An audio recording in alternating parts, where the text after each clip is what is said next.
Chapter 350. A drunk man weighed a ton. This was the common thought of every woman who had no choice but to serve a drunk man. The only fortunate thing was that as soon as he left the room, Duque's knights came up to carry the most expensive drunkard in the alliance. Leave it to us from here to the VIP room. Cassar Ulysses, who had been chosen as the captain of the knights, smiled as he took Duque. With the alliance operating well and winning every victory, it was not an exaggeration to say that Duque was the most important person in the alliance. There was even a slightly exaggerated saying that the sword saint of the Fireblade clan could assassinate anyone. As long as Duque was still around, the alliance would not collapse. Cassar and another knight each held onto Duque's arms, while 12 fully armed knights escorted Duque to the room in the state guest house. Before entering the room, Vanessa's expression and appearance were elegant and in line with the image of a maid. But when the two knights placed the drunkard Duque on the bed and said, "Miss Van Cleef, I will leave the lord to you," this sentence made Vanessa blush for no reason. Thump thump. Her heart was beating so fast. She did not think much of it at first, but after hearing what those two fellows said, she felt that something was going to happen. Along the way, she had heard too many terrible stories of the nobles bullying and humiliating their maids. Living teaching material for the young masters of the nobles, lovers of the counts. Almost subconsciously, Vanessa pulled up her maid's skirt. Of course, it was not for benefits, but purely to make it easier to pull out the throwing knife tied to her thigh. In the next moment, Vanessa felt that she was really an idiot. "Damn it, if I really hurt Duque, my dad will be the first to kill me," Vanessa muttered. One had to know that in the past New Year, Edwin Van Cleef made a trip back to South Shore. He talked incessantly to her about the progress in the Western Wilderness. According to Duque's arrangements, he and Gillian Stallman had successfully established a base in the mines of Moon Creek in the Western Wilderness. Not only did they succeed in saving more than 2,000 people under the noses of the tribe and safely sending them to South Shore, they also gained a foothold in the mines. "Using the complicated terrain of the mine, we killed more than 500 orcs and we only lost less than 30 people. That's why we decided to name it the Dead Mines. This means that it's the grave of all beastmen." Edwin did not know that he had made history take an interesting turn. Dead Mines had appeared in advance, but in a different form, a form that was more righteous and glorious. "Vanessa, I heard about Master Marcus's feat, another several 100,000 beastmen. Oh, by the holy light, I think Master's wisdom is almost on par with Thoradin the Great. A hero who fought against the evil alien race in the human world. But can you imagine?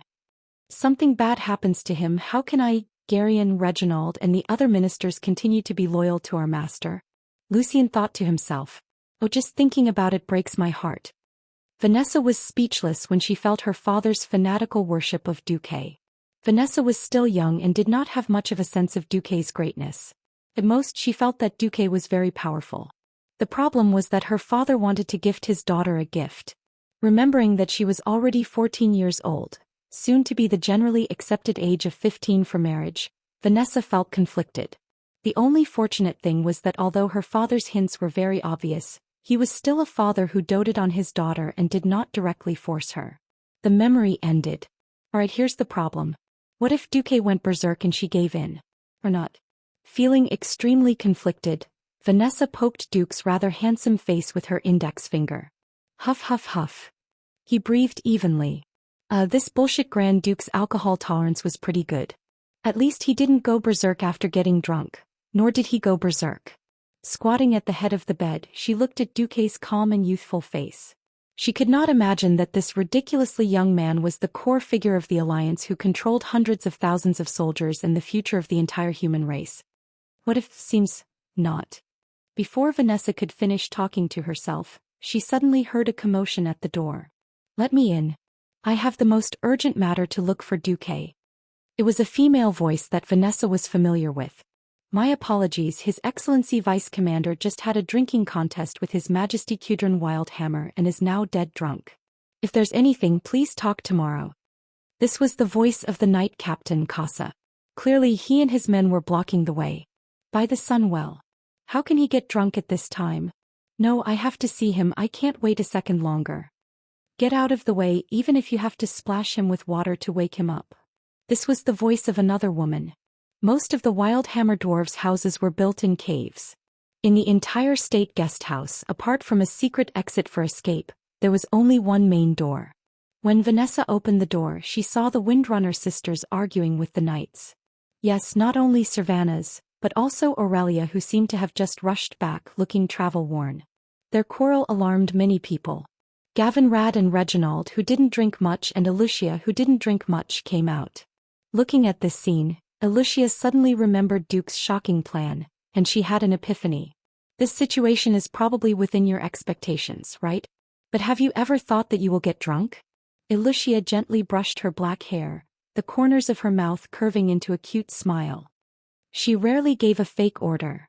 Master Marcus said that if the Windrunner sisters want to come, let them in. If Sir Ulysses is not at ease, you can also let the Windrunner sisters remove their weapons and enter. Of course, Sir Ulysses can also come in. Everyone knew that Duque and Aurelia had a special relationship, but no one said it out loud. In fact, weapons were not the main point. With such an important matter at hand, Aurelia very nimbly removed her longbow and the ranger's dagger, and handed them to the accompanying elven ranger. She and Servanas almost rushed into the room, and then saw Vanessa standing by Duque's bed. Vanessa said, "Sorry, Sir is very drunk. If possible, I don't even want you to wake him up. In fact, he can't do anything even if he is awake." Aurelia's face, which was always full of confidence, always dignified and always in high spirits, almost collapsed in an instant. "Oh my God. Cule Salus is about to be attacked. You're actually drunk?" Chapter 351. It was a sense of despair, as if the sky was falling. At a time like this, every minute and second was crucial to their survival. Who would have thought that Duque, who was the key, would actually die from drunkenness at this time? Cule Salus? Even General Seamus, who had just rushed over, was a little confused. They had just driven the horde out of the hinterlands and made the Wildhammer dwarves' homeland safe. Did they just say that something had happened to Cule Salus? Duque did not tell too many people about his divine foresight. In the imaginations of generals like Windsor and Seamus, perhaps the horde would turn back to Hillsbrad? Or go directly to Lordaeron? Or go to the north and recruit those dirty trolls into the horde, then look for opportunities. No one had thought that this side division of the horde would give up on the holy city of Stratholme, which was not far to the northwest, and planned to go straight north to attack Cule Salus. General Seamus shook his head hard, trying to get rid of the drunkenness in his brain. "Lady Aurelia, are you sure that the main force of the horde is going to Cule Salus?" "My God, I confirmed it with my own eyes. Only a small number of orcs and trolls stayed here. The rest have all turned north. At least 50,000 orcs and trolls have passed through the hinterlands forest. They are crossing the mountains and continuing to the northern plains." Aurelia looked at the faces of the Alliance generals with a nervous and pained expression. "You still don't know this? Didn't Duque tell you about his foresight?" For a moment, the Alliance, no, to be precise, the generals from Stormwind, all had strange expressions on their faces. General Seamus, the commander of the Griffin Legion and the deputy commander-in-chief of the Alliance who was going to Eagle Nest Mountain, stroked his beard. "First question. Since Lord Marcus told you about his foresight, and you left the Alliance early to warn Cule Salus, why didn't Cule Salus fight himself? As far as I know, Cule Salus could fight the trolls for thousands of years. It shouldn't be that he can't even stop 50,000 orcs, right?" Aurelia's face instantly turned pale. She simply did not want to recall what had happened to her in Silvermoon City. That day happened to be the day of the meeting between the king and the Silvermoon Council. Aurelia barged in. Logically speaking, as a mere ranger general, she was not allowed to enter without being summoned. But her roar silenced the guard at the gate. "Nearly 100,000 orcs and trolls are on their way to Cule Salus, and you want me to wait outside the door?" She used her reputation and aura to overwhelm the guard. Under the protection of 4 royal guards, Aurelia barged into the meeting room. The decorations in the Silvermoon Council Hall were very beautiful. Between the gorgeous gold and the warm fiery red, there were tall white jade pillars and walls. Every decoration and curtain here was a priceless work of art. If any one of them leaked out to the human world, it would cause all the nobles to fight over it, and it would be auctioned off at an unimaginable price. Aurelia was not in the mood to appreciate it. She completely ignored the huge red kite shields of the 4 guards beside her, ignored the long double-headed scimitars in their hands, and did not have the mood to see how the Silver Moon Council, one of the rulers of the High Elves, reacted. Many of the rulers of the High Elves stood up from their chairs, surprised by her intrusion. From beginning to end, Aurelia's attention was only focused on one person, Anastrian Sunstrider, the king of the High Elves. "What's going on?" Anastrian asked his chief guard. The chief guard looked embarrassed. He could only grit his teeth and shake his head. The High Elf king was already old, very old even for an elf. His long hair had turned white and his skin was like parchment, like a piece of withered wood. He already looked very weak, but his blue eyes still revealed a trace of majesty, and his voice was also full of majesty. Aurelia instinctively wanted to retreat under his anger, but then she remembered why she was here. She straightened her back. "I am Aurelia Windrunner," she announced loudly, even though she knew that most of the council members recognized her. She announced loudly, even though she knew that most of the council members recognized her. "I followed the orders of His Majesty the Sunstrider and supported the son of Emperor Saladin. I fought alongside the humans in the Hillsbrad Hills and the Earthy Highlands in many battles. Then I came back here with a very serious message." Aurelia tried to use the most serious tone to attract the attention of the council members. Unfortunately, she still frowned because she felt that the council members did not care. She could only bite the bullet and continue. "The tribe that the humans warned us about is real and extremely powerful. Most of them are strong orcs that are 8 feet tall and weigh more than 400 pounds, but there are some other creatures such as the forest trolls." Aurelia's words finally caused some reaction mixed with gasps and curses. Anger was natural. Perhaps no one among the arrogant high elves knew what the orcs were. In fact, even Aurelia did not know before the battle in South Shore. That was not important. What was important was that every council member present knew what the trolls were. Many of them, including His Majesty Anastrian, had participated in the troll war that lasted for hundreds of years 4,000 years ago. However, the troll card seemed to have the opposite effect. "You said that the trolls have joined that tribe?" A great lord laughed loudly. "That's great. Let the trolls follow this tribe you mentioned to fight the humans. I hope they will go far away. Maybe the humans will help us kill them all." "Ah." Wanton laughter echoed in the council hall. Many of the elven council members laughed and clapped in agreement. "You don't understand what kind of disaster is happening on the continent at this moment." Aurelia roared angrily. She recalled Duque's deduction and said directly, "The tribe is not a distant problem that we can ignore and laugh at. Their chief has personally led at least 50,000 elite orcs to the north of the hinterlands, 500 kilometers away. They are planning to conquer the entire world of Azeroth. That includes us here in Kuel Salis. Moreover, the orcs have an agreement with the ancestral gold. They will come within a week." Aurelia slammed the round table of the council. The violent bangs finally made the council members stop laughing. "Then let them come." Another elven mage lord from Darkhan mocked. "No one can survive after passing through the forest's runestones. But the warlocks of the tribe, enough." Aurelia Windrunner. Anastrian slammed the table hard. "The runestones are still there. If the enemies you speak of really exist, they are still hundreds of kilometers away. We cannot let your people fall into panic just because of your deduction. I promise to pay attention to this matter, but you, get out now." Chapter 352. In the state guest house in Eagle Nest Mountain, in front of Duque's bed, Aurelia recounted her experience in Silvery Moon City in a voice that was close to tears. "No one wanted to believe me. They blindly believed in the defense of Longsong Forest. They believed that the Beastmen would rather go to Stratholme and fight the humans to the death than believe that Orgrim would lead his army to Silvery Moon City. They even thought that I had been bribed by the humans and was deliberately spreading panic in order to force Kuel Salis to join the alliance. The Silvery Moon Council forbade all evacuation operations. The only thing I could do was to have my rangers step up their patrols at the border." Once upon a time, Aurelia had a unique glow around her. It was the glow of a warhorse that was eager to go on the battlefield. Now Aurelia was like a defeated rooster. Not only had her beautiful feathers fallen, but she had also suffered a heavy blow to her heart. The saddest thing was not to perish because of the unknown, but because she knew that a tragedy was bound to happen, but she was powerless to stop it. Not to mention Aurelia, even Seamus and Windsor believed in Duque's calculations. Believing was one thing and agreeing to take action was another. General Xiamus pondered for a long time before saying, "Lady Aurelia, I suggest that you don't make things difficult for Lord Marcus." "How can you say that?" Sylvanus almost wanted to punch Xiamus in return. Xiamus raised his hands. "I have no intention of watching a tragedy happen. First we have to be sure of one thing. If this tragedy does happen, it will not be on Lord Marcus or the Alliance. Do you understand?" The Windrunner sisters' facial muscles twitched slightly. Their mouths moved for a long time before they finally nodded weakly. "Secondly, as a general of the Alliance and a general of Stormwind, I object to Lord Duke Marcus leading his army into Cuel Salis before Cuel Salis asks for help from the Alliance.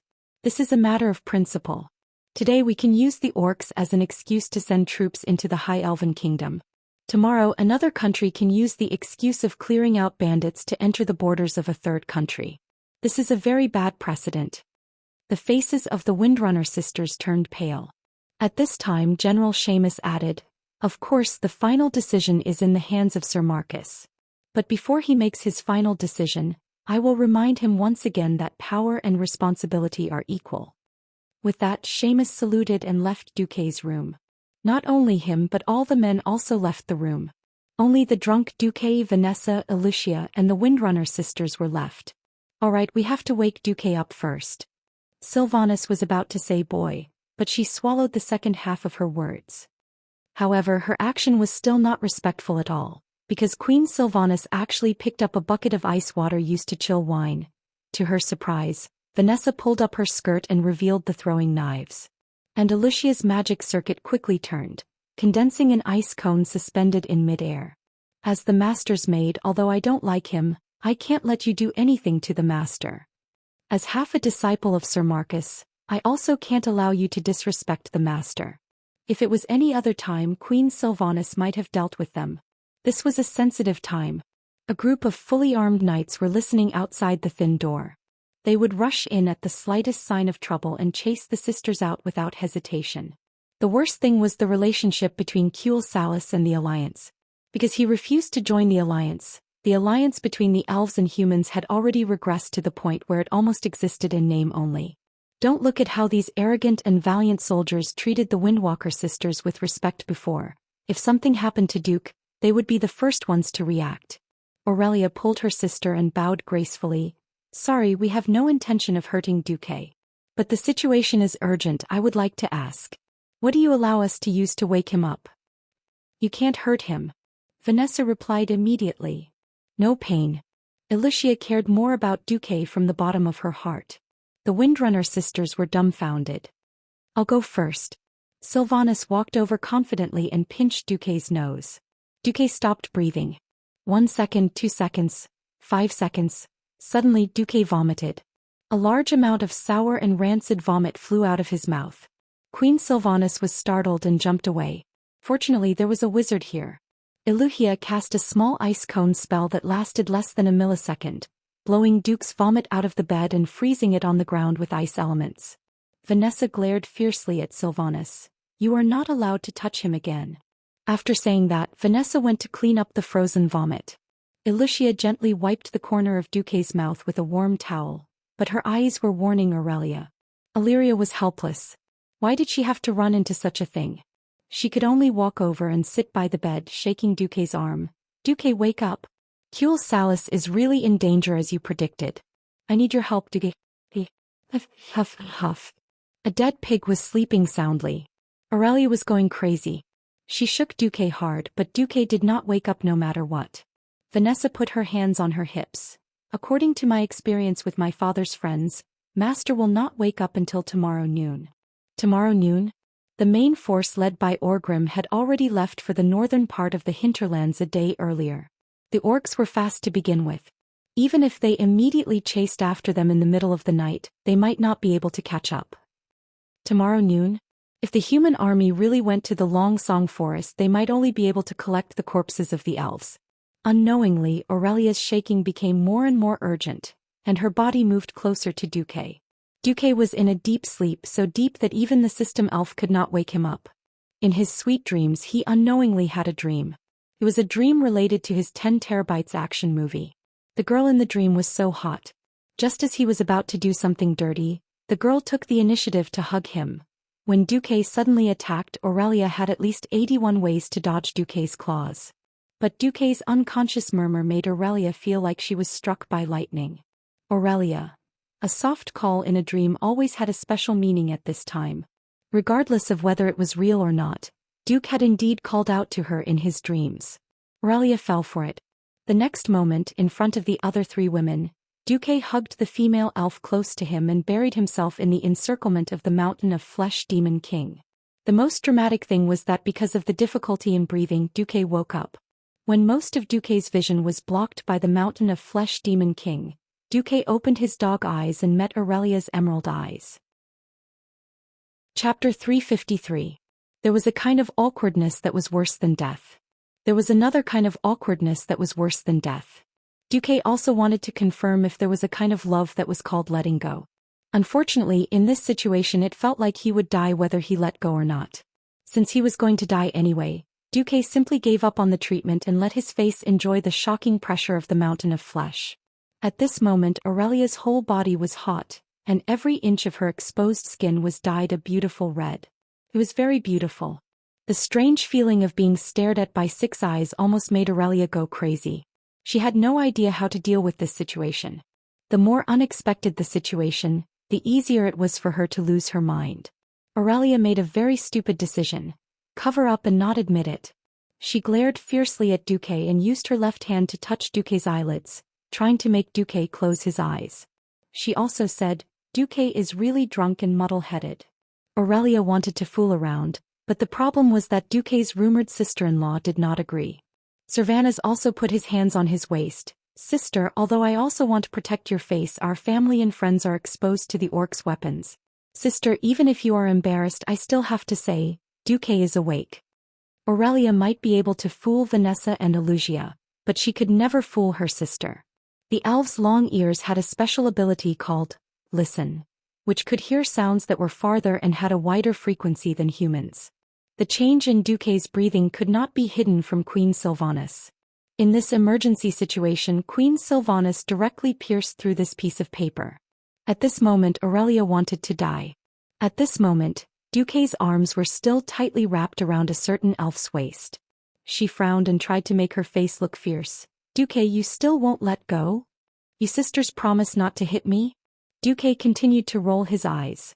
His snorts echoed in the canyon between the deep Mount Hyjal. Aurelia now treated Duque like a little ancestor. "For the sake of God, I can't wait to beg you. How would I dare to hit you?" 10 seconds later the farce was over. Someone pretended to be fine. He seemed to be decisive, but in fact he reluctantly let go of the demon king Aurelia.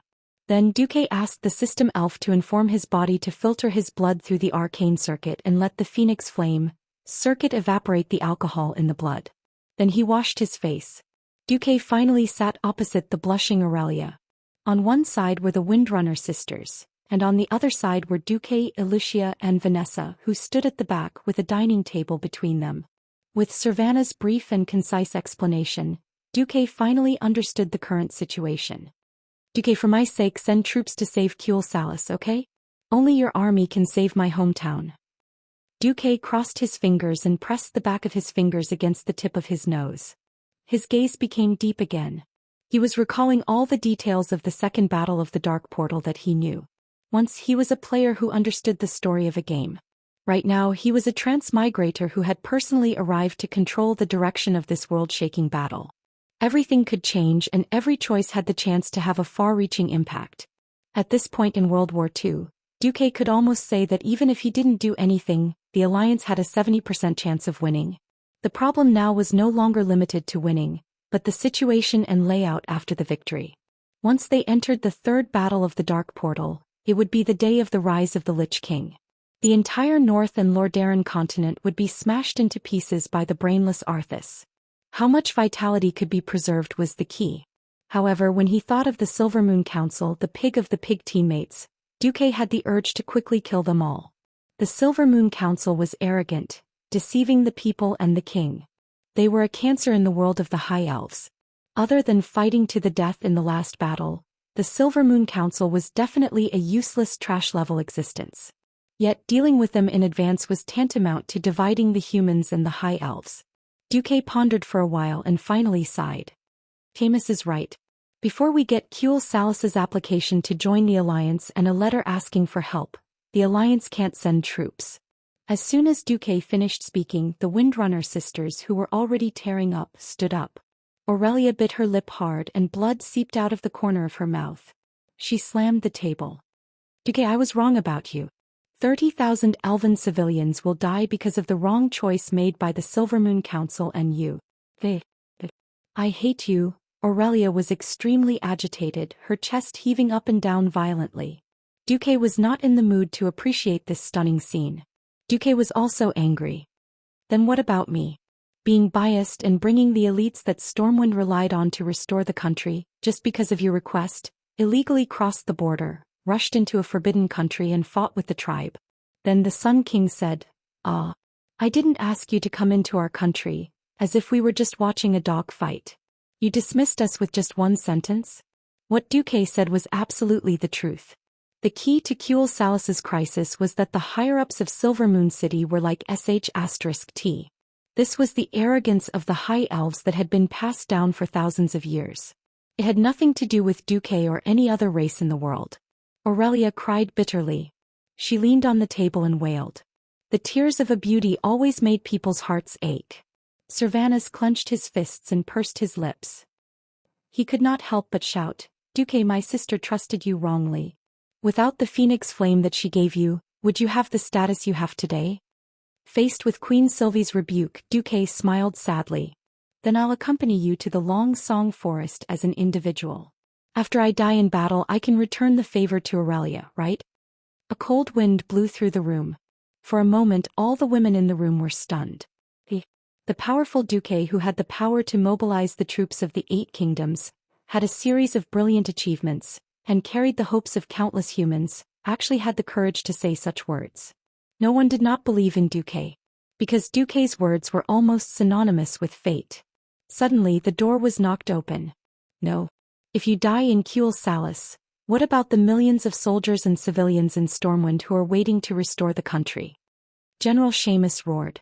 What about the private soldiers who trust you and are loyal to you? What about your followers? You don't even have an heir. Windsor also roared. The Windrunner sisters were dumbfounded. Chapter 354. It was as if they had sunk into an endless cycle. Aurelia could not stop the Sun King and the Silvermoon Council from courting death. The Alliance could not help even if they wanted to because the elven higher-ups were blocking them. Similarly, no matter how good Duque was at fighting, he could not single-handedly take care of more than 50,000 elite orcs. Moreover, Aurelia discovered something else. It seemed like the strongest warlock of the tribe, Ghoul, Dan, had brought his trusted aides to catch up to Orgrim's troops on a red dragon. Ghoul, Dan was a powerful mage who could suppress the strongest human wizard Antonidas. Sending a Morningstar wizard like Duque would just be sending himself to his death. Even if Duque wanted to go, he would be completely opposed by the generals of the Stormwind faction.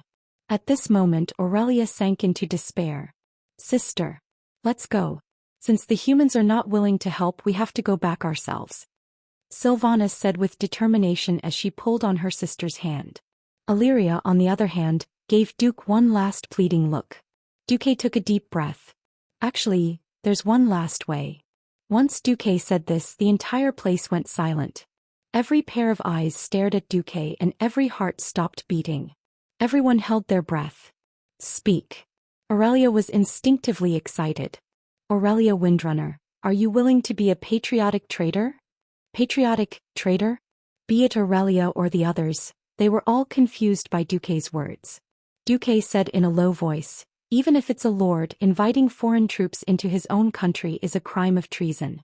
But you, Aurelia, you can be a traitor because of your patriotism, because you want to save the High Elves. Of course there's a price to pay. What price? Aurelia's eyes brightened. I can take on the identity of a wandering duke and bring all my private soldiers to be hired by you, Aurelia Windrunner. The problem was that everyone knew I wasn't short of money. Therefore the price is, after this battle, you must take at least 1,000 of the Windrunner family's elites, give up Cule Salus's position and become my vassal, Duke Marcus's vassal. As soon as Duque's voice fell, everyone was stunned. In the next moment, everyone began to ponder.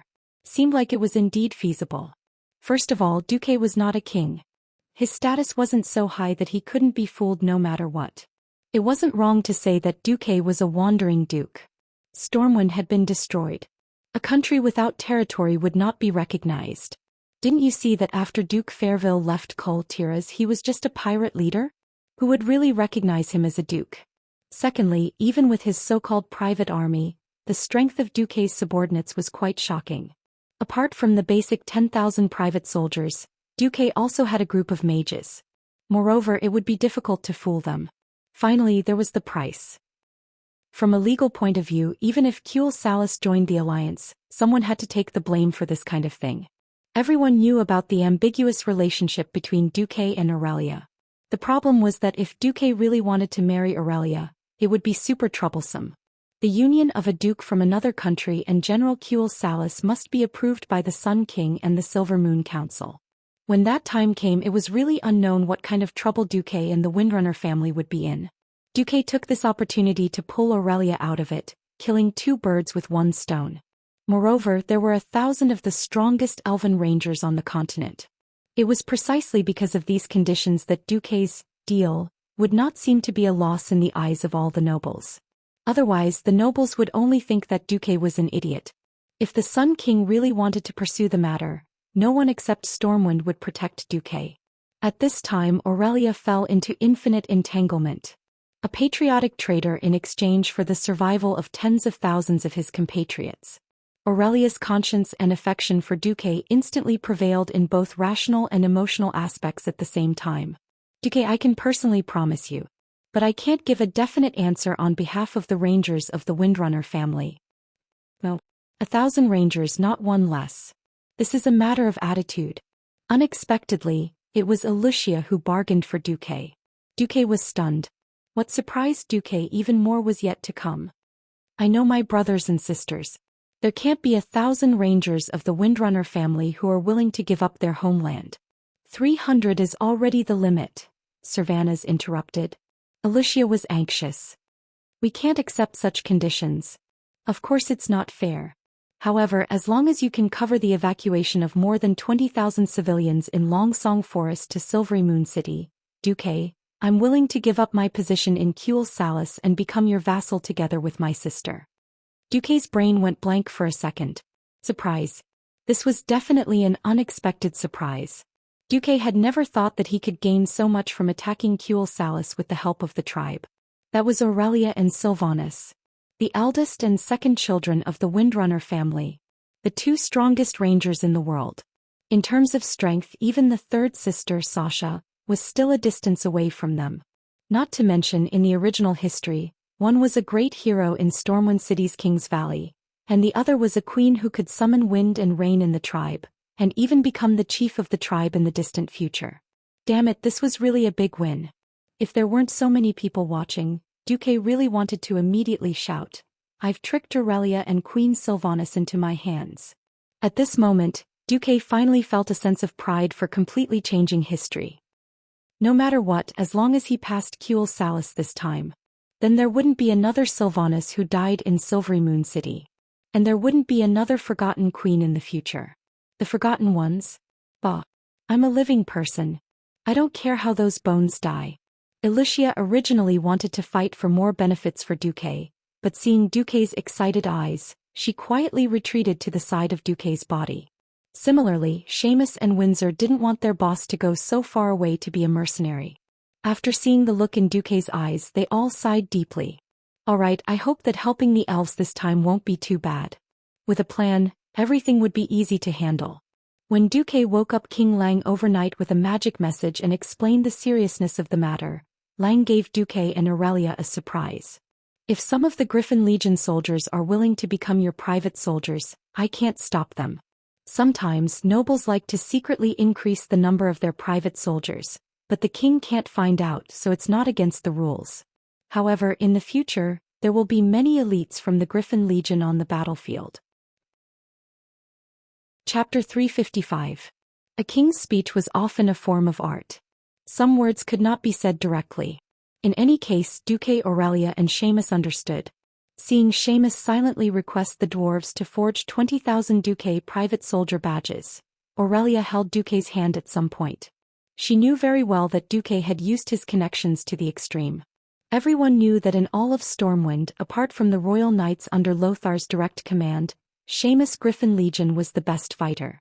The former could fight, but there were too few of them. The latter was the true main force of Stormwind. After repeated expansions, the Griffin Legion had expanded to a huge army of 20,000. The core was still the Griffin Legion that had retreated from the Reedridge Mountains to Stormwind City. These warriors who had gone through many battles were the foundation of Stormwind Kingdom's revival, the cream of the army. Now with a single request from Duque, Lang allowed him to get them to pretend to be private soldiers. Moreover, 30,000 soldiers was the limit of a Grand Duke's strength. Not breaking the rules was better than breaking the rules. Perhaps it could be explained as a strategic need, but no one could ignore the huge risks they had to bear as well as the almost unbearable camaraderie. It was impossible for a friend to gamble the future of a kingdom with millions of people to save tens of thousands of his own people. Loyalty and camaraderie had always been difficult. According to Duque, accompanying her to death was already doing his part as a friend. Pulling 30,000 elites could only mean one thing. She, Aurelia, had long surpassed the definition of a friend in Duque's heart. At some point, only Aurelia and Duque were left in the room. Suddenly realizing that her hand was still on the back of Duque's left hand, Aurelia felt awkward and didn't know if she should pull her hand back. After hesitating for 2 seconds, Aurelia still pulled her hand back. Who knew that at this moment, Duque would grab her hand? In terms of reaction time, Aurelia was 9 blocks ahead of Duque. If a high-level ranger didn't want to be caught by a mage in close combat, there were at least 3 ways to do so. Aurelia's hand was grabbed, which only proved one thing. She didn't want to hurt Duque's heart. The former great demon king was now like a frightened little rabbit. Duque grabbed her hand with his left hand and put his right hand around Aurelia's waist. Sometimes people were like this. After the first time, it was easy to have a second time. After being hugged by the drunk Duque, Aurelia, who hesitated again, lost the chance to resist. Aurelia's waist was very soft and had the flexibility of a well-trained person. In terms of touch, it could really compete with Servana's. Maybe it was because Aurelia's figure was a little more plump, so it felt better to hug her. It was a kind of comfortable feeling that even though she was healthy and beautiful, he still felt like his hands would melt if he hugged her. She realized that Duque was probably going to make things clear. Aurelia quickly took 2 deep breaths. Sorry, I'm not ready yet. If a high elf wants to mate with a human, it means that she has to be prepared to face endless loneliness after 100 years. I'm not ready yet. Hearing this, Duque couldn't help but laugh. He had taken it for granted. The high elves boasted of eternal life, but in reality it wasn't. 10,000 years before the war between humans and orcs broke out, there was only one huge land in the world of Azeroth surrounded by endless oceans. Kalimdor. Many different races and creatures lived on this land, fighting against the harsh natural environment. In the center of this dark land was a lake full of mysterious energy. This lake was called the Well of Eternity, and it was the source of magic and natural energy of the entire world. While absorbing energy from the endless darkness outside this world, the Well of Eternity continuously released energy to the entire world, providing nutrition for all kinds of creatures in the world. This attracted the attention of the Demon King, Sardras. This was the invasion of the Burning Legion 10,000 years ago. Later on, due to the aftermath of the war, a series of magic reactions interfered with the energy of the well, causing a huge explosion. This led to what later generations would call the Cataclysm. The entire Kalimdor continent was split into several parts, mainly the Kalimdor continent in the west, the Eastern Kingdom in the east, Northrend in the north and Pandaria in the south. The location where the well water was originally located collapsed into a never-ending whirlpool. This tragic war was called the War of the Ancients. Because of Illidan's selfishness, he left behind a small bottle of well water from the Well of Eternity and once again artificially created a Well of Eternity. As long as the Well of Eternity existed, the Burning Legion would not give up the idea of conquering this world. In order to protect the Well of Eternity, the 3 Dragon Kings, the Red Dragon, the Green Dragon, and the Bronze Dragon joined forces to bless the Well of Eternity. The Red Dragon Queen Alexstrasza planted a huge oak tree that could heal the scars of the earth, which later became the world tree, Nordrassil. The King of Time, the Bronze Dragon King Nozdormu, added magic to the world tree. As long as the world tree existed, the night elves would never age or get sick. This was the source of the elves' immortality. In fact, after being exiled by the night elves, the high elves lost the power of immortality. However, for humans the lifespan of the elves was still extremely long. Duque understood Aurelia's concerns, but he couldn't tell Aurelia that the legend of the elves' immortality would be mercilessly broken in the near future. Of course, he had another way to comfort Aurelia and break down her defenses. Duque took out his bird's head. Don't get the wrong idea. If you get the wrong idea, face the wall. This was just the head of the artifact magic staff, Atish, which happened to be in the shape of a wooden bird's head. Atish's? Feeling the powerful magic waves on it, Aurelia could totally imagine how shocking the power of this magic staff would be when it was complete. The previous guardian, Aegwin, seems to be more than 800 years old. Duque seemed to be saying something irrelevant, but he was actually reminding Aurelia that he who had obtained the inheritance of Medivh actually had other ways to obtain immortality. Aurelia's face instantly turned red. If it was said that she was unwilling to break down her defenses before because of her lifespan, then now, under the premise that both of them had almost endless lifespans, all the obstacles that she had set up were not valid. No, actually... Aurelia was completely confused. Facing Duque's gradually approaching face, she was completely at a loss. Duque gave her a light kiss on her smooth forehead. Gazing at Aurelia's emerald eyes, Duque smiled suavely. I know you are thinking about your brethren and have no time to be distracted. But after that, Aurelia ran away as if she was flying. Chapter 356. The warmth was short-lived. If the elven inhabitants of Kuel Salis Longsong Forest died tragically because of personal matters, the warmth tonight would become a scar in the future. In fact, less than 5 minutes after Aurelia ran away, she turned back, slightly lowered her head, shoulders slumped and clenched her fists. I know it's too much, but the horde is heading towards Kuel Salis. They've already left us behind. We've already lost a few days. If we don't gather the troops as soon as possible, we'll only be left further behind. Duque naturally grabbed Aurelia's arms with both of his hands. It's a taboo for the army to suddenly wake up and march in the middle of the night. We humans don't have the elven's night vision. Just marching alone will cause a lot of problems. I also have to guard against the horde army that stayed behind to ambush us. Ambush? Yes, ambush. I have to say Orgrim did a good job. He knew that we would come here to help the wild hammer dwarves. So he led the main force to the north, leaving behind some to slow us down. For example, the orcs that feigned an attack during the day. Or the one hiding in the depths of the hinterlands forest. There's more. Aurelia's eyes widened. She suddenly felt a chill down her spine. If Duque really let the army march through the night under her request, then they would undoubtedly be ambushed by the horde hidden in the forest. In the dark, the performance of the human army was very poor, as long as they chose the right place to ambush. Even if they couldn't defeat the humans immediately, they could drag the battle into a chaotic battle that the orcs were best at. In a chaotic battle, the orcs' individual combat power would increase exponentially. They could even rely on the chaotic battle to defeat the human reinforcements. At that time, the loss would truly be isolated and helpless. At this moment, Aurelia realized the difference between her and Duque.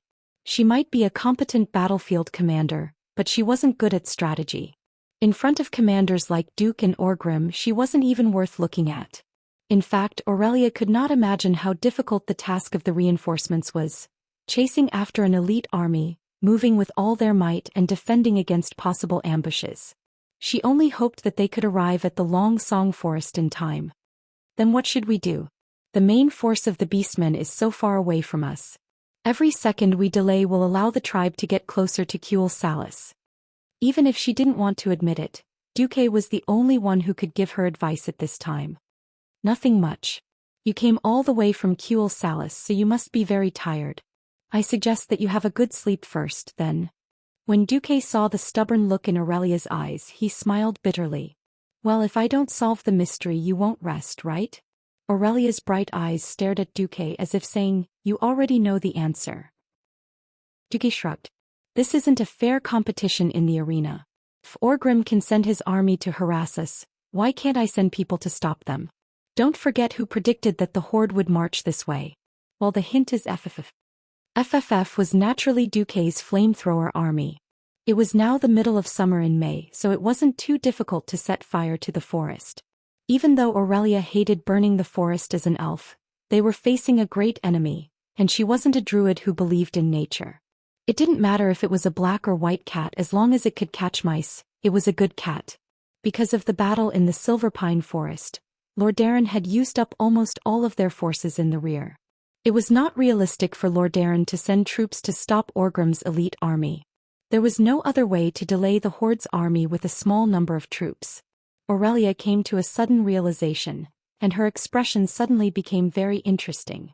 Bastard, you already planned everything, and then forced me to betray my country and become your vassal? Completely disregarding everything, Aurelia pounced on Duque, opened her white teeth and bit down hard on his left shoulder. It hurts. Are you a puppy? It wasn't a joke, Aurelia's bite was really painful. It was as if her entire flesh was about to be torn off. Duque's tears flowed out. Aurelia's teeth were very good, but she didn't bite down anymore. Duque felt something wet on his shoulder. Aurelia was crying. Turning his head, Duque saw crystal-clear tears rolling down Aurelia's beautiful face. Duque was speechless for a moment. I know you didn't do this on purpose. If it wasn't for Anastrian and those bastards from the Silver Moon Council, you wouldn't have to be so uncomfortable. I just feel very tired. If I knew that a tragedy would happen but couldn't stop it, I would really collapse. I'm so tired, let me rest for a while. But I warn you, don't attack me. Otherwise I will hate you. As she spoke, Aurelia hugged Duque and let out a sweet sound. Gently stroking Aurelia's long golden hair, Duque revealed a faint smile. You've worked hard, sleep well. Aurelia was indeed very tired. After Duque informed Kuel Salus of the danger, because there were still a small number of tribal warships on the sea route, it was not safe. She first took a team of nearly 1,000 rangers and marched nearly 1,000 kilometers back to quell the loss. After warning her motherland and realizing that it was useless. Then he rushed to the Long Song forest and mobilized the people to prepare for evacuation. After realizing that the warning to her motherland was useless, she desperately rushed to the hinterlands to seek help from Duque.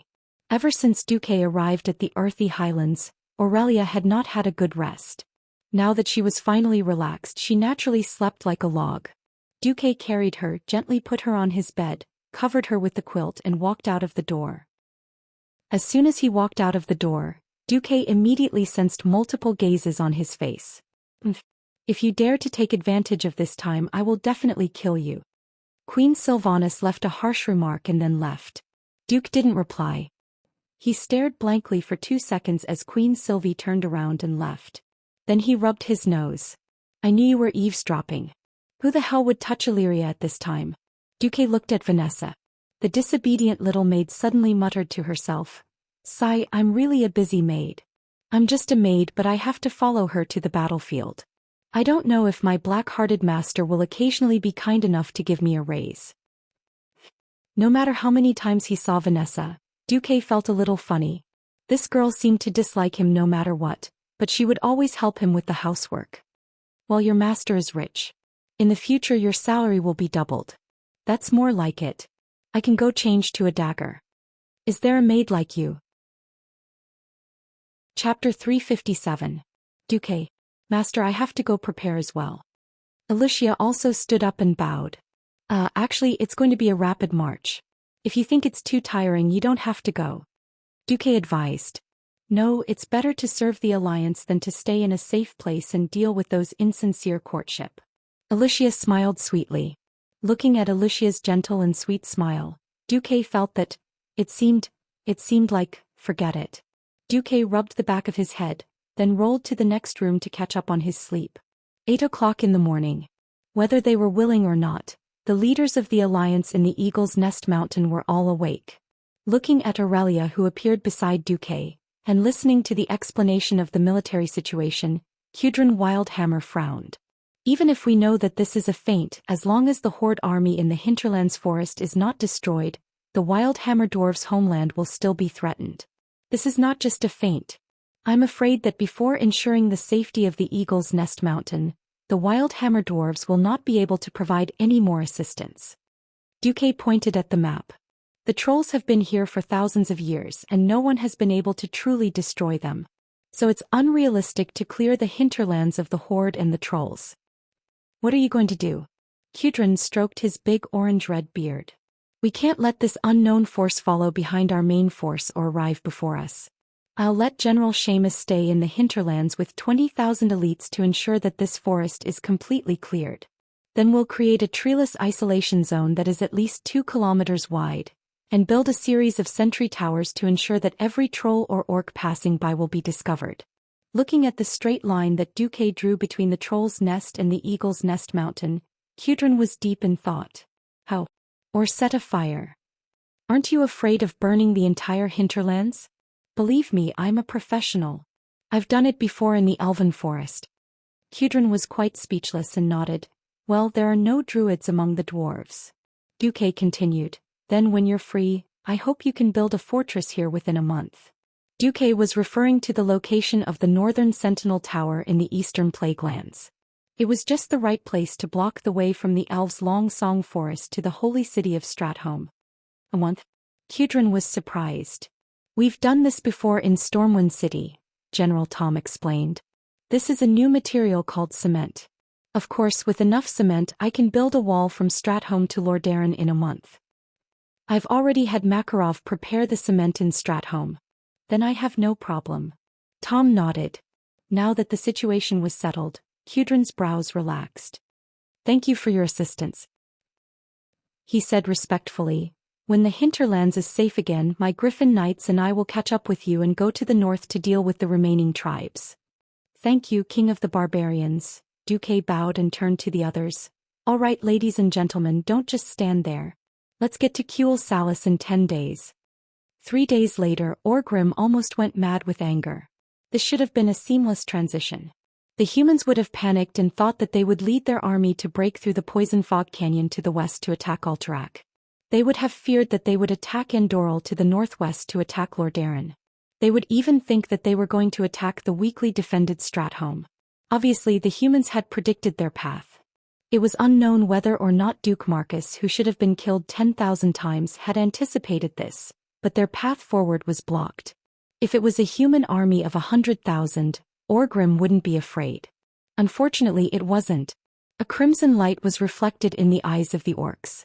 They were no strangers to this kind of light, because they had seen it at almost the same time last year when the orcs were determined to take down Stormwind City. There was one in the north and another in the northwest and a third in the northeast.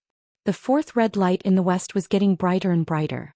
Along with the red light, a huge pillar of black smoke pierced through the clouds. There were at least 4 fires and it was obviously arson.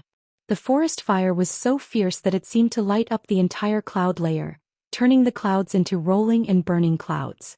When it was obvious that they lacked manpower, the humans directly set fire to the forest to stop the horde's advance. Not all orcs came from the Blackrock tribe that was born with high fire resistance. Similarly, even if the trolls had good self-healing abilities, they couldn't just pass through the burning forest. It was either turn around or wait for the forest fire to die out. Since the humans were already prepared, it was probably useless to turn around. Orgrim gritted his teeth and ordered, "Let's wait near Lake Meridal." The orcs originally won with time, but the humans were stalling for time. There weren't many humans here, but this was human territory after all. Orgrim originally wanted to use the large forest as cover to quickly pass through this area and enter Kuel Salis. Now it seemed that this idea had been foiled. Opening the map for a moment, Orgrim thought of not fighting the High Elves, and directly attacking the major human cities, such as Stratholme or Lordaeron. But he immediately realized that Zhou Xian was staring at him to see if he would fulfill his promise. The relationship between the orcs and trolls was still very weak. Orgrim knew very well that trolls had the qualities that the orcs needed. The orcs' talent determined that they were best suited to be warriors, and a few could be shamans or warlocks. The orcs lacked talent in long-range attacks. The presence of the trolls made up for this. Orgrim changed his mind. Zhou Xian, I heard that the elves are the enemies of all trolls? You're right, great chief. The trolls here in Zulmoshar seem to be some Moss clan. The Moss clan, Zhou Xian corrected Orgrim. Alright, since our troops can't advance for now, I'll give you a mission. Contact the Moss clan and ask them to attack Eversong Forest together? Orgrim's reddish-brown face had a sinister smile. Since we can't ambush them, let's attack openly. I want you and your people to contact all the trolls nearby. Let's play big. Chapter 358. The night was peaceful, peaceful and peaceful. The forest that had been burnt to a crisp was as silent as a graveyard that could bury everything. As the last spark in the forest died out, the heat between heaven and earth finally came to an end. A group of human sentries were stationed at the intersection of the bluestone path between two huge forests. They had a standard security system with enough fire to expand their field of vision, as well as sentries that were either out in the open or in the dark. However, outside the shadow of the bonfire, a huge but completely silent shadow had snuck into their security perimeter. They slowed down and cautiously took each step on the charred, carbonized ground. Their hands gripped tightly onto various weapons to avoid making any clashing sounds as they moved. It was obvious that their worries were unnecessary. Humans were far less sensitive than their long-eared allies, the elves. The land was pitch black with only the occasional ray of moonlight shining through the gaps between the thick clouds. The moonlight shone on the ground, creating a strange scene. Darkness was fatal to humans, but it was nothing to the trolls. After years of traversing the forest, the trolls had the innate ability, night vision. No, it should be said that the dark elves, who were a mutated branch of the dark trolls 14,000 years ago, had inherited their innate ability from the trolls. At that moment, the trolls' pupils dilated, sweeping away the darkness. Every detail of the burnt forest could be seen clearly. The trolls were furious at the humans who destroyed the forest. Therefore, when they attacked, they threw out spears that were filled with rage. Almost in an instant, a team of 12 people completely disappeared from this world. 3 days later, with the help of the fire blocking the horde's path, Duque's reinforcements had closed the distance between them and the horde to 120 kilometers. This was already a very sensitive distance. If they marched without any regard for their lives, they could reach the horde in half a day. But at that moment, Duque had lost track of the horde's army. It wasn't that Orgrim's army had disappeared, but all the scouts that Duque had sent out from Stratholme were killed. Not only did they kill the scouts, but even the 5 FFF flamethrower squads that Duque had sent out were wiped out. Duque's face was livid. What made Duque and Aurelia waver was yet to come. Knowing that his army's movements had been exposed, Orgrim decided to use a beautiful method of suppressing the enemy with information. He didn't just send out Zhou Xian's troll army to hunt down human and elven scouts. He also ordered Zilahid's dragoons to attack all the human settlements in the area. After all, this area was far from the complete destruction of the eastern plague lands in the future. Not only was it barren, but it was also filled with plagues and death. As the rear of the Rotterdam kingdom, it was still an important source of food. With most of their forces deployed to defend the borders of the Silverpine Forest, the Stratholme region, which was supposed to be the rear, was really empty. Many towns couldn't even gather a squadron of archers.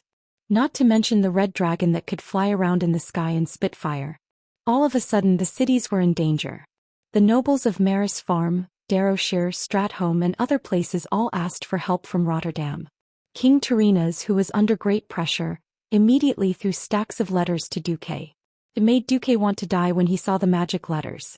Orgrim is going to attack Stratholme? Windsor asked. No, this is just a smokescreen. Duque was very sure. If Orgrim dares to attack any human city before attacking Cuel Salis, I bet that the troll leader, Zhou Xian, will definitely leave with his people. The problem is, no king in the Alliance knows the trolls like you do and even knows who their leader is. Or they know that you are right, but because of the pressure from below they have no choice but to put pressure on you. Duque couldn't help but smile bitterly.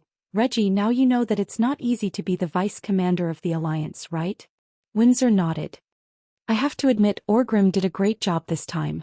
Now the arrogant Silvermoon Council believes that the Horde is going to take care of Rotterdam. And Rotterdam can't wait for the Horde to leave. It doesn't matter if we fight the elves or jump into the sea as long as we don't wander around their land. So, we can only rely on the two ladies, Windrunner. Yes, let's set up camp. Since they had fewer soldiers than the Horde, Duque didn't dare to advance recklessly. He could play with the elves and attack the Horde from the front and back. Once they were ambushed, it would only be a matter of minutes before they were destroyed. He couldn't afford to gamble.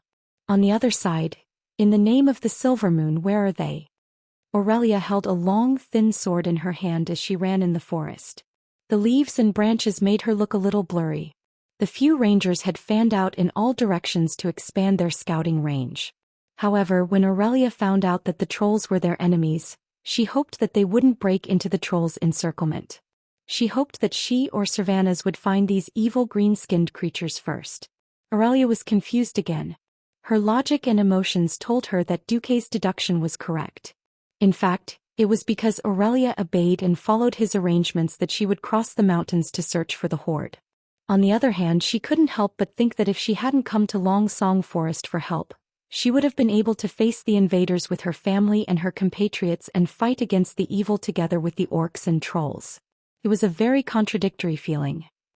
She knew that Duque wanted her to separate from Cuel Salis for some special reason, but she couldn't give up her country and people. After all, this was the land she had lived and fought for thousands of years. Aurelia was very conflicted. At this moment she suddenly heard a whistle in the wind. It was her sister calling her. Aurelia quickly rushed over. It was a fork in the forest. This was not a traditional path for people to walk, it was more like a path for animals. However, this path had a special meaning for the trolls. The trolls liked to use this kind of fork to announce important things. For example, this was a withered troll corpse hanging at a fork in the road. The color of the corpse's fur was still shiny, and all the feathers and tooth ornaments on the body were very new, but this troll seemed to have all the flesh and blood in its body. This is the former leader of a troll clan. He failed in some kind of leadership election ceremony and was directly sacrificed to an evil god. Then I found that the entire clan migrated north. Chapter 359. Listening to the Windrunner sisters' report, Duque looked at the military map and rubbed his chin in thought. All the way to the north. Orgrim is amazing, Windsor, who had also seen through Orgrim's plans, sighed. Since we know the horde's target is Cuel Salis, we should hurry and get ahead of the horde.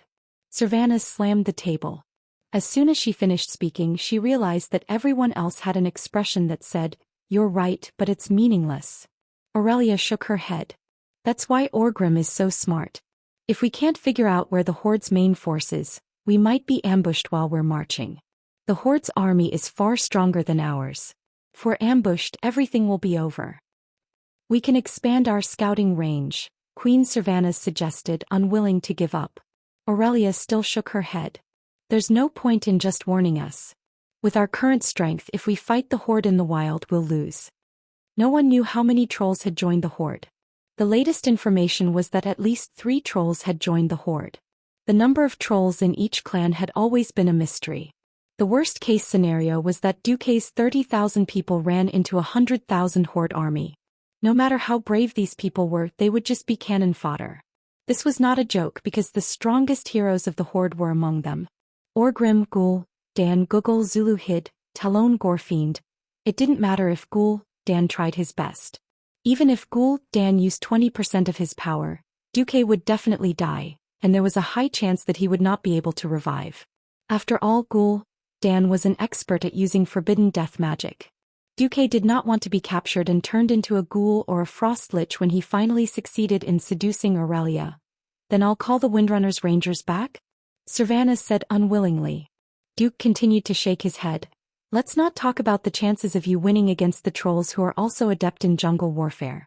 Just the loss of stamina and energy from this round is enough to put you at an absolute disadvantage. Even if you kill all the elites of your family, you won't know where the main force of the tribe is. Windsor gritted his teeth. If only Wildhammer's air force had arrived earlier. We can at least fight against the wyverns of the horde. Duque nodded.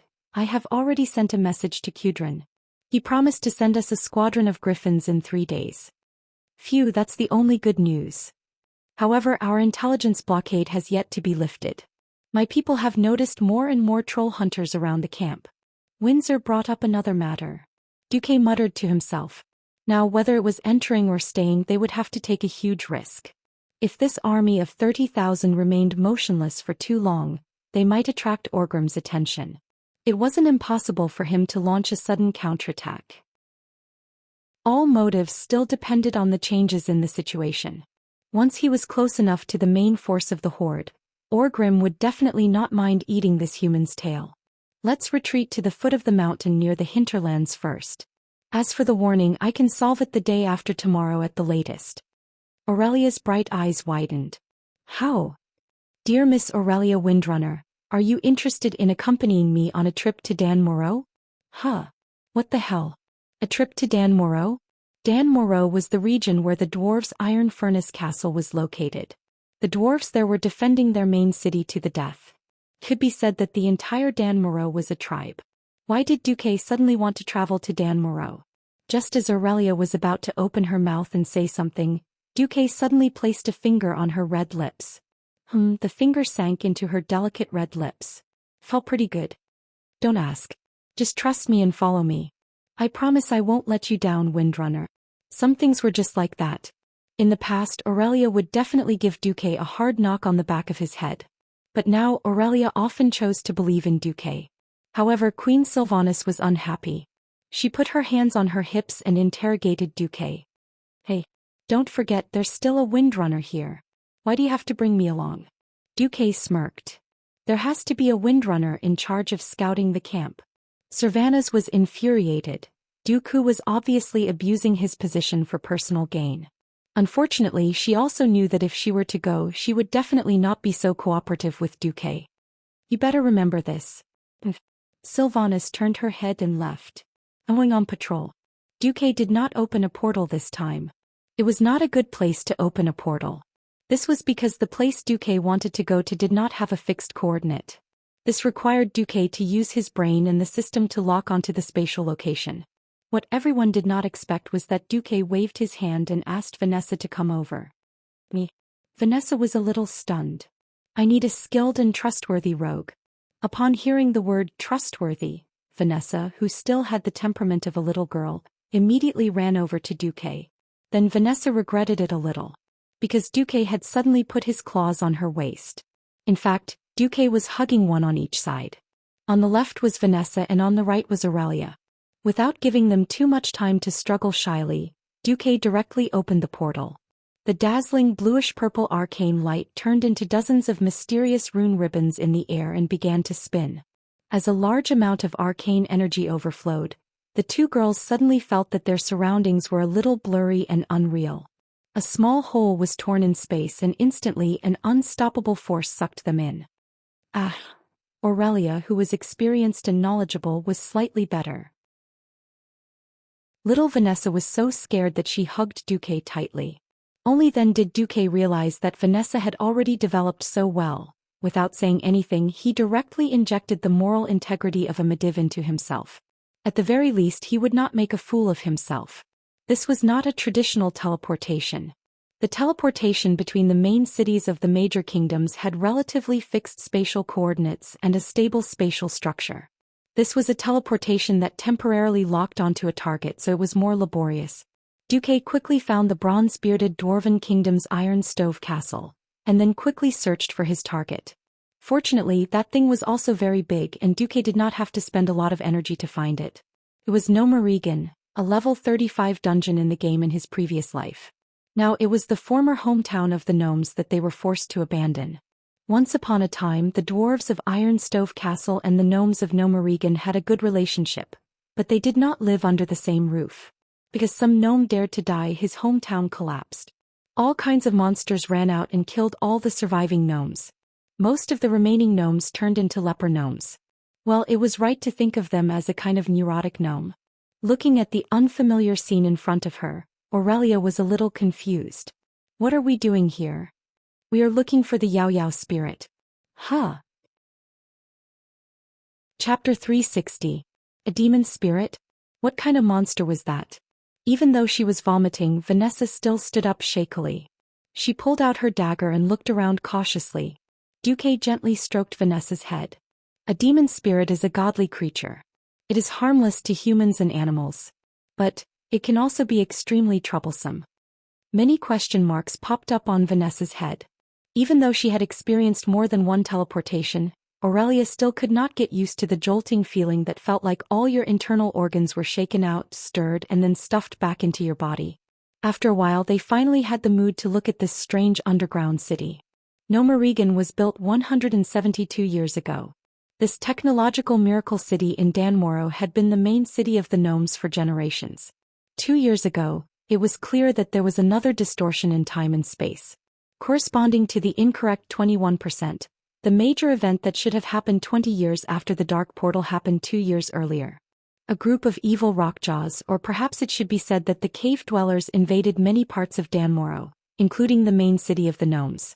In order to kill these intruders, which were much larger and stronger than the gnomes, the great craftsman Mekatork ordered the city's emergency radiation tank to be opened. The gnomes were waiting for the rockjaws to die or escape, while also looking for a way to avoid the radiation.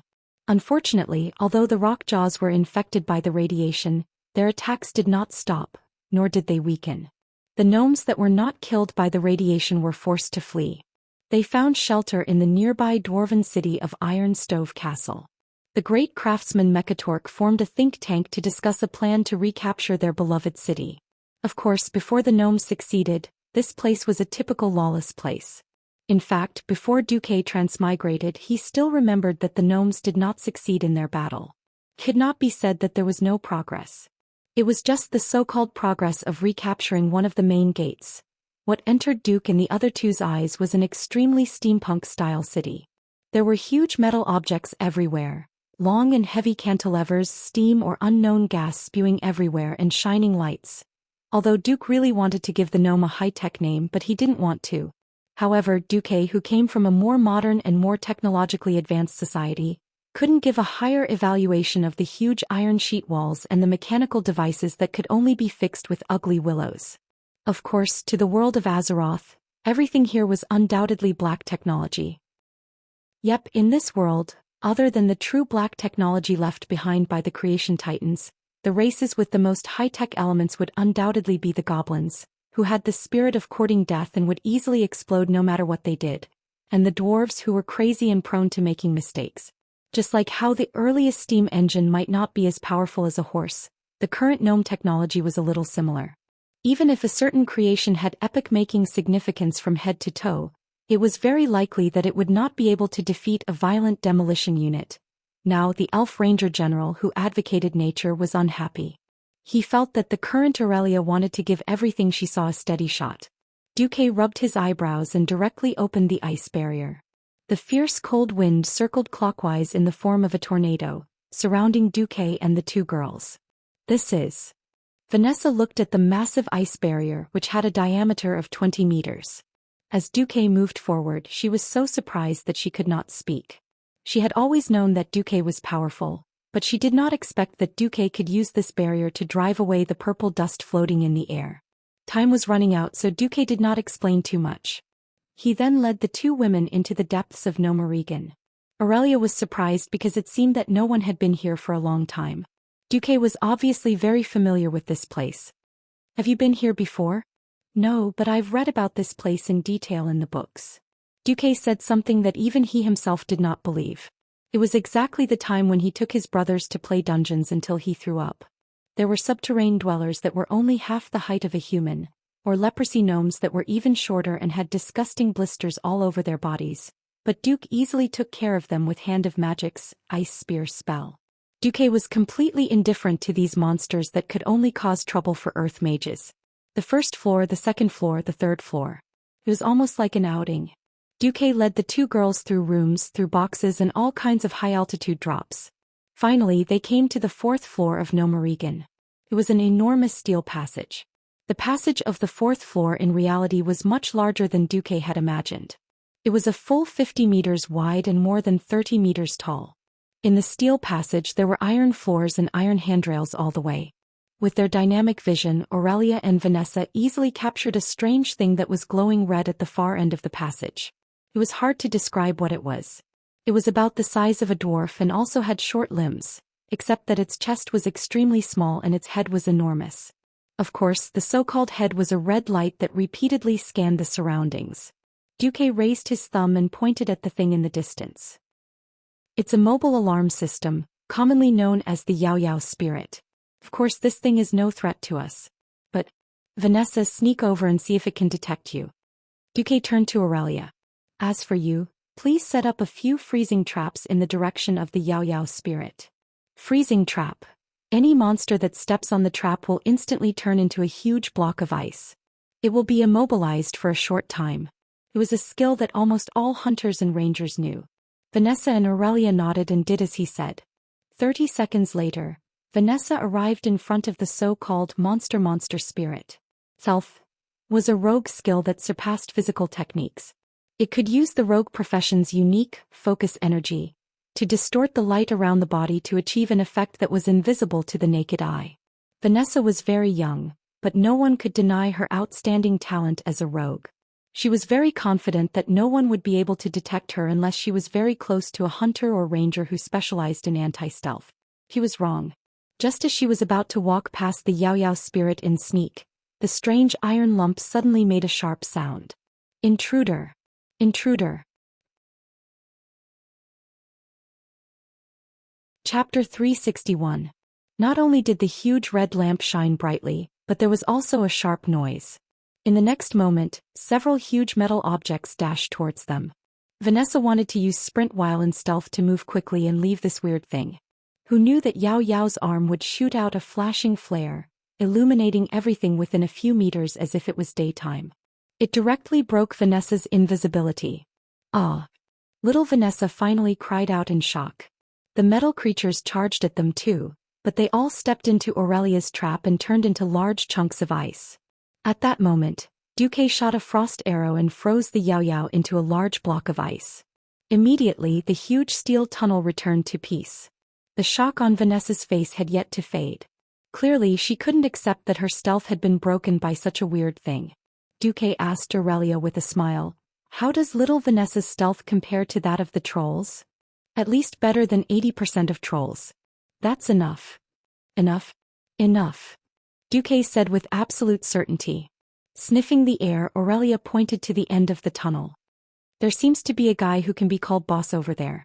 Duque smiled. "Whatever. That's not my goal." Duque walked over and unfroze the Yao Yao. Then he stayed where he was and guided the nimble Vanessa to dismantle the mobile alarm robot. A bunch of data appeared on Duque's retina. "You've obtained the preliminary blueprints for the mobile alarm system." Actually, that wasn't entirely true. As an engineering student who dabbled in construction equipment, Duque had already figured out most of the structure of this Y-Hupling. All in all, the gnome was really a genius. He had actually used the technology of the steam age to play with automatic control technology. That crazy enemy tracking system was actually capable of sensing vibrations and heat. This was simply beyond the limitations of the times of Tesla, Edison and Einstein. Of course, it wasn't that the Yao Yao's technology was so advanced. Instead, the gnomes had used a lot of simple, violent, and miraculous devices when they designed this thing. For example, this vibration sensor was similar to the ancient seismograph from before Duque's transmigration, but it was more sophisticated. It was actually using the gear to sense the vibration between every step it took. In that short interval, no one would have realized that it was actually sensing the vibrations within a radius of tens of meters in a stationary state. Once there was a vibration, it would enter the next stage. I tested it with a heat-sensing stone. When it passed through again, it would automatically fire a flare in the direction of the heat source to further confirm whether the target was invisible or in a hidden state. The 3 types of confirmations ensured that there would be no mistake. Finally, there was the crazy high-frequency horn alarm. On top of that, it had an unscientific power system that leaned towards magic. The mobile alarm system, robot appeared. Duque did not go to the final boss. It was not easy to clear out Gnome Regan. In addition to clearing out the traitor of the gnomes, he also had to block all the cracks between the rocks and clean up the weak radiation. Duque didn't have the spare time to do this. So, Duque took the 2 girls directly to the engineering laboratory. A day later, Duque returned to his private army and brought back a large number of the latest models of the goblins. System Elf, are you sure there's no problem with this thing? Duque had deep dark circles under his eyes and looked tired. But it was worth it for the sake of the 30,000 soldiers. Dear host, I'm very sure. All the gravity sensors have been set to 150 kilograms. Only humanoid creatures that exceed this weight will trigger the alarm. And according to the host's habit, I've set the most prominent warning sound for the goblins. Skid. Duque almost emptied the entire engineering laboratory of Gnomerigan. McNeil, the great trader who betrayed the great craftsman and all the gnomes, would probably go crazy on the spot if he found out. So after Duque gave some instructions, the army set off again. Few people knew that there was actually an engineering laboratory on the 4th floor of Gnomerigan. No one would know what Duque had done in that laboratory. Then he moved the things in the laboratory to Karazhan. The soldiers of Stormwind looked curiously at a bunch of strange machines with bark on their heads running around the army. Tick-tock made a strange noise. Then it didn't seem to have any effect until that night. Windsor was puzzled by Duque's arrangement. Duque only left the minimum number of sentries, and instead deployed at least 200 rapid response troops. It was a cavalry unit that was forbidden to sleep all night. Their equipment was also very strange. Lassos with steel wires. Long-handled axes that were rarely used by cavalry? What the hell was that? Well, I've been a soldier for so many years. I've been at war for almost 2 years. This is the first time I've heard such a strange order. We're supposed to kill trolls after hearing the alarm in the middle of the night, preferably alive? I heard that trolls will heal themselves after a while, unless their heads are cut off or their hearts are pierced. Yes, there are basically no trolls near the Elven Forest. There are only a few occasionally near the Night Forest. But trolls are the norm in the Rotterdam continent, right? What's the alarm? None of the cavalrymen knew. As night fell, they quickly found out what the alarm was. Suddenly, in the darkness of the night, they heard a peerlessly mournful cry for help. Help. Murder. These guys are going to tear me apart. Every cavalryman had the word, embarrassment, written all over their faces. If it was a living person who shouted, there would be no problem. The problem was that the voice was obviously mechanical and electronic. Since it was an order from above, the cavalrymen quickly set off. When they arrived, they found a strange, flashing red demon spirit, being chased by 2 trolls. Come and save me. There's someone acting cool here. We can't hold on any longer.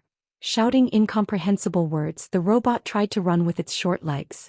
Originally, it could not outrun the trolls, but when the trolls saw the cavalrymen, they immediately ran back. Chasing a master of concealment troll in the dark was a very scary thing. They could be killed at any time. At this moment, the cavalrymen laughed. They did not know what kind of special paint was sprayed on the troll's body. Even in the darkness of the night, it was still extremely eye-catching. The trolls seemed to want to wipe it off, but the more they did, the bigger the lump became. After 2 ordinary troll scouts lost their concealment, was there any suspense in facing an aggressive squadron of cavalrymen? The next morning, the entire army saw the spoils of war from the Rapid Reaction Force. Chapter 362. Troll. Fresh out of the oven, a cute and lively troll. If you dare to go in and fight with your bare hands, the troll will definitely tear you apart. Silver scale breastplate, 5 pieces. In the army, the logistics camp was in chaos. A group of Stormwind soldiers who had never seen a troll before fought to see the captured troll. There were all kinds of people in the camp. Windsor saw that they weren't doing well and taught them a good lesson. As more and more troll were captured, many soldiers who had lived in the relatively peaceful Elven Forest for their entire lives saw a troll for the first time. A veteran who had experienced at least 5 battles and was now a 2nd lieutenant of the Alliance held a dagger and directly cut off one of the troll's fingers. Then he fed a piece of meat to the troll and pointed at the finger that had already begun to regenerate, explaining in a loud voice. Do you see that? This is your new enemy, the troll. The 2nd lieutenant grabbed the troll that had tried to bite him by the hair, letting every soldier who got close to the troll see clearly. Our ancestors have fought with these guys for generations. You were lucky to grow up in a relatively peaceful environment, but Stormwind City has fallen. However, Stormwind City has fallen, and the orcs who attacked our home have joined forces with the trolls who once fought a bloody battle with our ancestors. Now they're all tribes. Green skin plus green skin, they're all F***king bad things. But that's not important. You just need to understand your enemy's weakness. The 2nd lieutenant demonstrated how to slit the troll's throat. Wah. Almost everyone thought that the troll was dead for sure. But even though it was vomiting blood, even though it looked very wretched, Everyone was shocked to find that the troll's throat was healing on its own. The blood it spat out decreased, and in the end it even had the strength to curse in the troll language. Such a miraculous scene scared many people. "Holy light above, are these evil creatures immortal?" a soldier asked, trembling. "Don't be silly. There are no creatures in this world that can't be killed. You can't kill it because you haven't found a way." With that, the second lieutenant stabbed the troll's heart. In the next 10 seconds the troll struggled fiercely. Then its legs gave way and it died. Oh oh oh, the soldiers finally let out sighs of relief. Giant demons are hard to kill, but they are not truly unkillable. He would die if his heart was pierced, and he would die if his head was cut off. Due to its powerful regenerative ability, unless you can guarantee your own safety and leave the sharp weapon in its heart for more than 10 seconds, it is highly recommended that you deal with its brain. It was fine to pierce their heads with a spear or chop them off with a sword. Clean and efficient, leaving no trouble. That was the scene in full swing. Aurelia followed Duque to inspect the camp. Wherever Duque went there would be loud cheers. "Sir Marcus, we agreed to take us back this time as well." "Lord Marcus, when the orcs?" Aurelia was surprised. "I've never seen a troop with such a strange morale." Duque turned his head. "Why is it strange?" "Because of my request. I want them to use a mere 30,000 people to chase after over 100,000 tribes. It's very likely that it will end in total annihilation. Why doesn't anyone feel fear or despair?" Aurelia bit her lip. After her initial craziness for the sake of Cule Salis passed, she began to realize more and more how difficult it was for Duque, as well as how much courage and boldness it took to send 30,000 elites to chase after the tribes. Aurelia felt very apologetic. Duque very naturally put his hand on Aurelia's shoulder and pointed to the warriors who were practicing and listening to lectures in full swing. "Do you know why no one is afraid? Because the scene before them gives the warriors of Stormwind a strange sense of familiarity. They feel that they have stepped into victory mode again." Victory mode. Aurelia didn't realize how close her face was to Duque. "Yes. That is, I first prepare them mentally. Then when they face an enemy that they know very well, they won't have any fear." "That's right. The unknown is always frightening.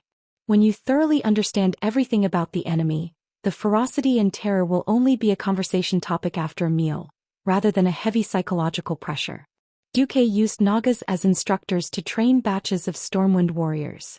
Facts have repeatedly proven Duque's wisdom and foresight. "Sir Marcus is our god of prophecy. He will always lead us to victory.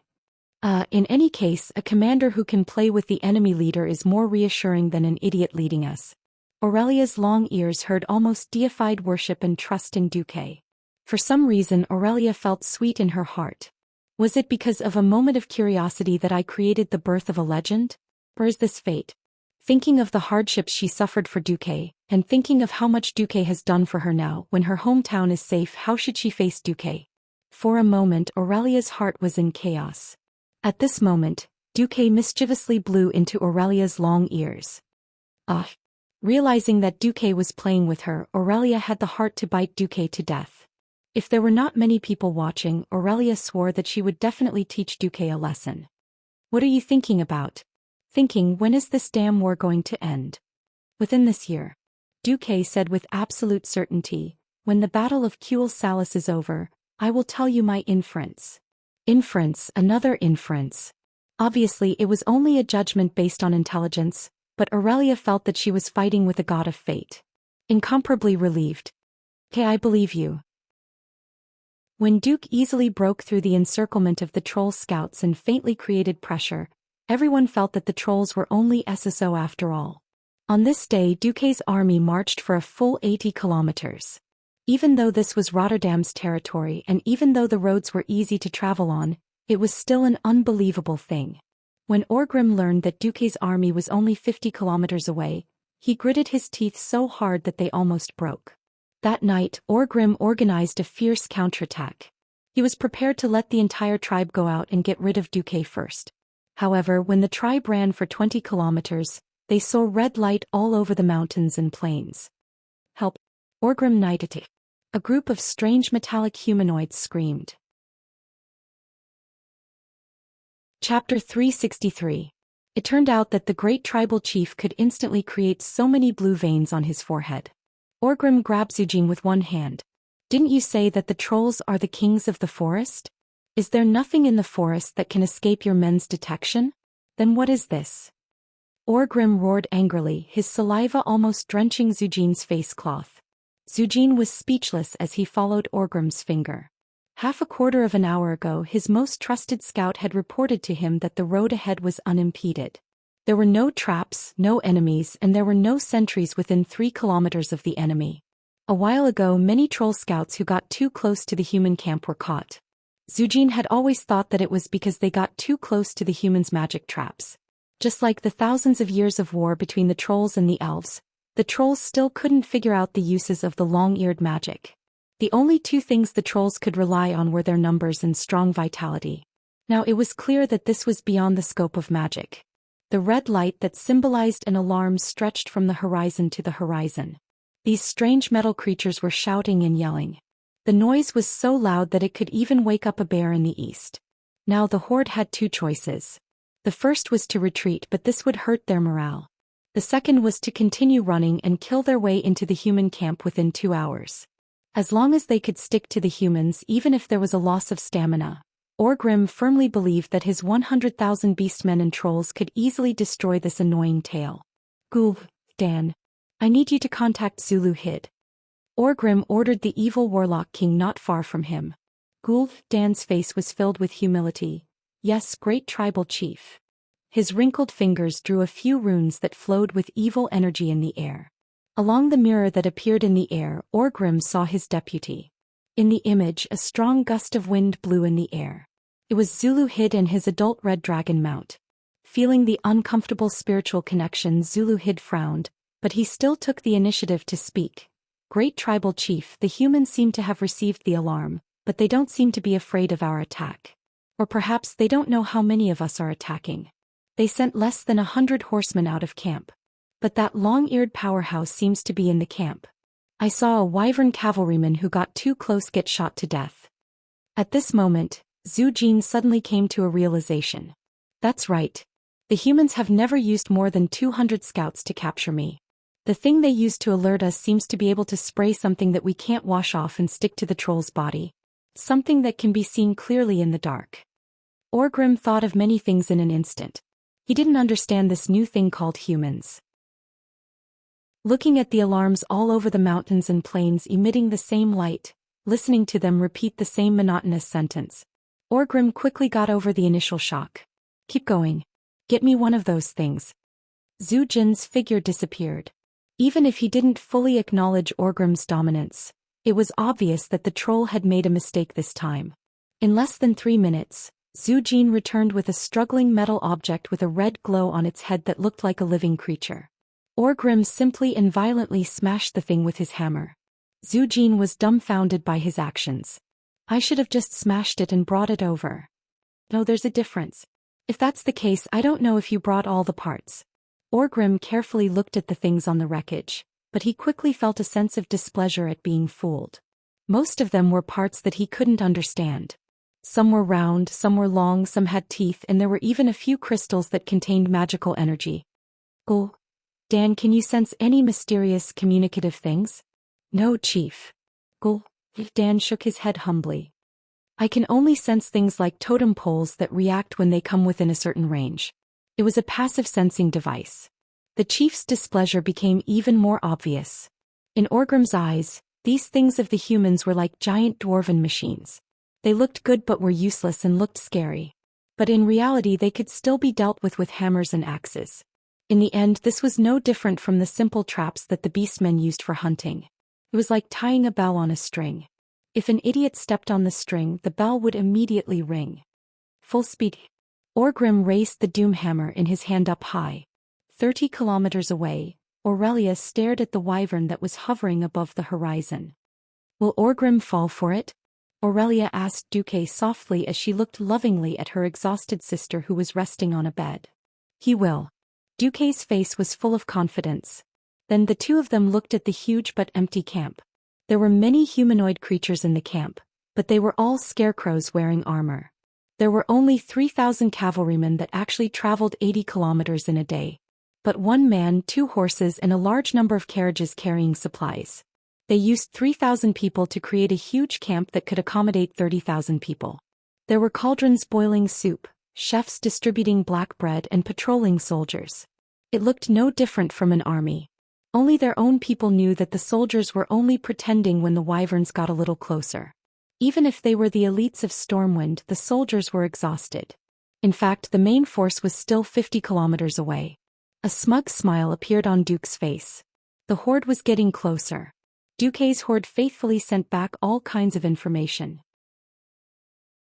Other than the old, mobile alarm system robots from Nomarigan that were smashed by Orgrim at the beginning, all the robots within 20 kilometers were Duke's modified versions. Of course, not every horde was a high-end robot. Duke installed a simple control system that evolved from Morse code. Not all of the monsters revealed their faces.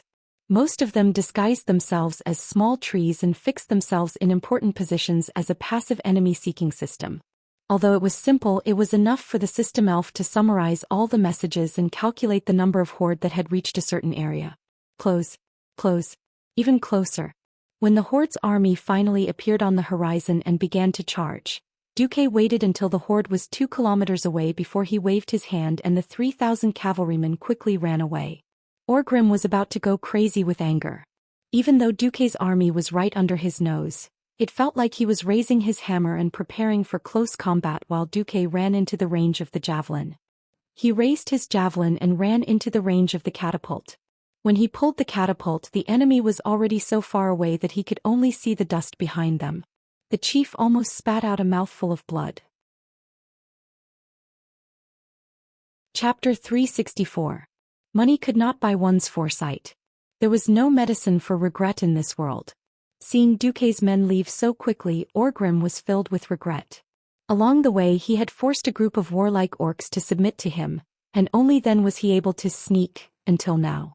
While the demonic blood gave the orcs great strength and physique, it also increased their warlike nature to the extreme. This was a group of rebellious subordinates. To maintain the orcs' bloodthirst and desire for destruction, the tribe had to pay a high price. If Duke accepted the challenge, even if the tribe lost, Orgrim could still mediate. Now Duke's army was as slippery as a loach. If they did not fight, Orgrim could not do anything to Duke. Duke was clearly trying to drag the tribe to death. Now that the orcs and trolls had just joined forces, there were many conflicts that had not been resolved. In order to unite different forces and races, apart from having a common goal and non-conflicting interests, the most important factor was victory. Any new organization needed to be nourished by victory and success in order to grow. The reason why Duke could quickly gain such a high reputation in the alliance was because Duke was the ever-victorious marshal. Orgrim could not make a promise to the trolls and then delay attacking the elves. On the contrary, the longer he delayed, the better it was for the alliance. From the holy city of Stratholme to the east, it was basically barren land. Even if the tribe turned the sky upside down here, it would not affect Rotterdam too much. Moreover, once the hinterlands was cleared, Duke would receive 20,000 elite human soldiers and an entire Wormhammer dwarf griffin aeronauts as support. That was what Duke was using. Unfortunately, while Duke's calculations were accurate, Orgrim was even more ruthless. Looking at the empty human camp, every orc warrior's face was filled with anger and indignation. On the contrary, most of the trolls' eyes were filled with disdain and slight mockery. Orgrim yelled, "Everyone, do you see that? These are the cunning humans. Humans who never dared to fight the brave orcs head-on. Despicable, cowardly, shameless, lowly. But they played a trick on the brave orcs. Can we take this lying down? No. Never. Absolutely not." Tens of thousands of orcs roared and raised the weapons in their hands to vent the anger in their hearts. "I need a brave general to carry out a very dangerous destructive mission for the tribe.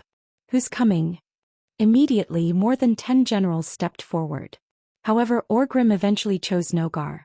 Noggle the Flesh Shredder. This was a general from the Warsong clan who was famous for his bravery and ruthlessness. When he crossed over to the world of Azeroth, he was just an insignificant pawn. Now he was a general. Where did his martial merit come from? Ask the human warriors that he had torn into pieces. In his hands he had torn at least 3 champion knights apart. These warriors of the human world had become a part of his terrifying legend. Orgrim opened the detailed map he obtained from the humans. I need you to select 10,000 of your most violent beastmen warriors to destroy this place and this place. Then they will meet up with us here. Can you do it? Nagal's eyes shone with a bloodthirsty light. No problem, great chief. The next morning, Duque smiled bitterly. The horde had the upper hand, so they had the right to divide their forces. 10,000 beastmen was not a lot, but it was not a small number either. If they went all out, Duque's army of 30,000 would have to change their route. But they could not ignore it either. This was because Orgrim clearly had Duque in his hands, or rather the alliance's weakness. After all, the alliance was a coalition of different kingdoms. The alliance was not like the horde, where the great chief had a clear relationship with the chiefs of the various clans. The alliance, especially the current alliance, had to take care of the interests of the various kingdoms and the feelings of the people. Now that division was directly behind Duque's army of 30,000, heading straight for Darrowshire in the south of Stratholme. In addition, an independent team was heading for Maris Farm to destroy Lord Darren's food production. When King Tarinas heard this news, he almost peed his pants. Another 3 magic messages were sent within an hour. Duque was extremely annoyed. Why didn't the magic message blacklist me? Duque rubbed his forehead. After some thought, Duque put up a mental barrier. Now, no matter who sent a magic message, Duque would not be able to receive it. He also gave the System Alpha mission to develop a magic version of the blacklist. In the end, Duque decided to scare Tarinas. Based on my analysis of the situation, the main force of the horde is preparing to attack Stratholme. So, I can only focus on the holy city and temporarily give up on attacking the horde. Duque lied through his teeth. Lucia, who was in charge of sending the messages for Duque, rolled her eyes but still did it. No ordinary person would dare to bear the political pressure of the leader of the alliance. One could imagine how much trouble and criticism Duque would face after this. Send my order. Evacuate all the people in the entire area, including Darrowshire, and have them hide in Caer Darrowshire or Stratholme. Send my order. Let Seamus clean up the remaining enemies in the hinterlands, and build a fortress in the north. This was all for Hercule Salis. The price was that most of the cities in the area, except for Stratholme, would be burned to the ground. Aurelia pursed her lips and held Duque's hand tightly. It was the 18th of May. On this day, the main force of the horde finally left the human territory and entered Cultivation Salis. Be quiet or die. Zhou Xian warned his men sternly. They were quickly passing through the forest and entering Cultivation Salis. Even though they had not yet reached the damned forest with the protection of magic, Zhou Xian did not mind having an appetizer. His sharp senses were warning him that the elf was not far ahead. He slowed down and nimbly took each step on the tree. Zhou Xian's movements were so silent that it was hard to imagine that he was a troll over 2 meters tall. His huge and slightly slender body had an unimaginable softness and agility. Zhou Xian did not even touch a single leaf or twig. He held the axe, which was infused with the beast war spirit, with both of his hands as he lightly flew from tree to tree. He did not want the elves to know that they were coming, at least not now. Together with the Amani trolls around him, he silently watched as a team of 20 elven border patrols walked into their ambush. Chapter 365. The trolls, who were almost at the top of the tree, silently readied their weapons. Most of them revealed their sharp triangular teeth, revealing a sinister smile. This was a grudge that had lasted for thousands of years. To the trolls, ever since this pale-skinned, pointy-eared intruder first set foot on this continent 6,800 years ago, they had been stealing territory from the Great Amani Empire. They gradually seized control of this land. They had the speed, stealthiness, and even agility of trolls. These elves also had many powerful advantages, the most powerful of which was their damned magic. The trolls had never come into contact with magic before, so they had no way of fighting back against those mysterious attacks or breaking through their arcane defenses.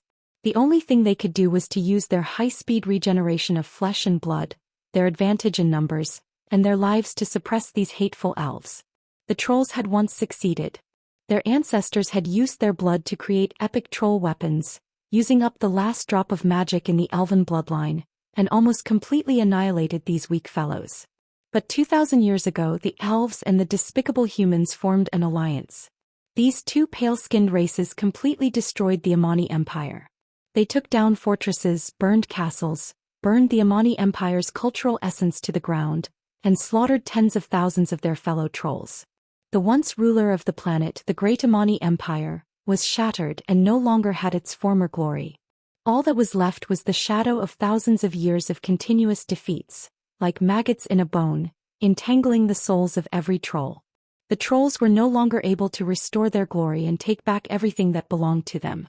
Until now, the appearance of the horde gave them hope for revenge. Zhou Xian was willing to believe in them. Orgrim Doomhammer, a bold and wise leader of the horde, promised to help them rebuild the Amani Empire. In fact, when the humans and orcs started the war, Zhou Xian had tried to reunite the trolls of the various tribes. Amani, Fire Tree, Rotten Moss, Evil Tooth, Evil Branch, Burning Bramble, Deadwood. These forest troll tribes that had been divided for countless generations, and had long become enemies and hated each other, had for the first time found common ground in the face of a greater and more glorious goal. One by one, Zhou Xian challenged and defeated the leaders of these clans, whether it was through battles, competitions, or something else. All of them had already knelt before him. They and their tribes would all listen to his commands. The forest trolls banded together once more. Apart from that, the Frostmane clan and the other Frost Troll clans that had lost their territories to the Bronzebeard dwarves had also joined the army of revenge. With the help of the tribe, they would clean up the world in a similar way as the humans and elves, and then regain control of the forest. The orcs showed no interest in the forest at all. Zhou Xian suspected that they would occupy the valleys and plains of this world. Let the orcs go, but the trolls only wanted the forest. Standing on the tree, Zhou Xian's sinister smile widened as he looked down at the elves who didn't know that they had stepped into the gates of hell. Zhou Xian, who had also grown up immersed in the mud of hatred and revenge, completely understood the feelings of his compatriots. They had already infiltrated deep into the elves' homeland and were preparing to slaughter the elves on the land that they had stolen from their hands, the land that the elves believed to be their homeland and incomparably safe. Let the elves taste the feeling of losing their homes and being slaughtered. Suddenly, the sound of wind breaking overhead alerted some of the patrolling elves. It was already too late. The trolls weren't known for their strength, but that was relative to the orcs. In this environment where they would have to fight at close quarters in less than 2 seconds, the weakness of the elves' lack of individual combat ability was magnified many times over. Zhou Xian jumped down from the tree and his huge feet landed right on top of the heads of 2 elves. The huge weight and the acceleration of gravity easily broke the necks of the 2 elves. Before his feet even touched the ground of the forest, Zhou Xian threw out his axe with a strange technique. The sharp giant axe, spinning in midair, easily flew between the 2 elves. Before they could react, the spinning blade of the axe had already sliced open the throat of the elf who was facing Zhou Xian. In less than half a second, the axe cut deeply into the head of the elf who was slightly further back. The other axe did the same. The speed at which it fell was almost as fast as the 2 elves who had been trampled to death by Zhou Xian. The remaining 4 elves lost their lives and collapsed, their blood splattering on the leaves of the forest grass. It was a ghastly sight. Before they could even scream, the rest of the elves were also taken care of by the trolls who descended from the sky like lightning. Zhou Xian was very satisfied with this ambush that was like an appetizer. Cut off their heads and hang them up. If there's a chance, tell the elves that the trolls are coming. On all fronts in the southern part of the Long Song Forest, the trolls attacked the elven patrols in a frenzy. Some troll armies easily won while others paid a heavy price. What? You're saying that some of the elves predicted our arrival and made arrangements to surround and kill us? Zhou Xian was very confused by his subordinate's report. If this was a battle where the trolls were warned from above, then the trolls' losses would undoubtedly be much greater. Unfortunately, the trolls only suffered a crushing defeat in less than 1/5 of the area. The rest were overwhelming victories. Whatever, we'll leave the rest to the orcs. Let's see if Orgrim can break through those damned elven defensive spells like he promised. What are you doing? When Ghoul Dan approached Orgrim, the great chief barked out a warning question. There are some things that you should see for yourself, Great Doomhammer. Ghoul Dan bowed deeply.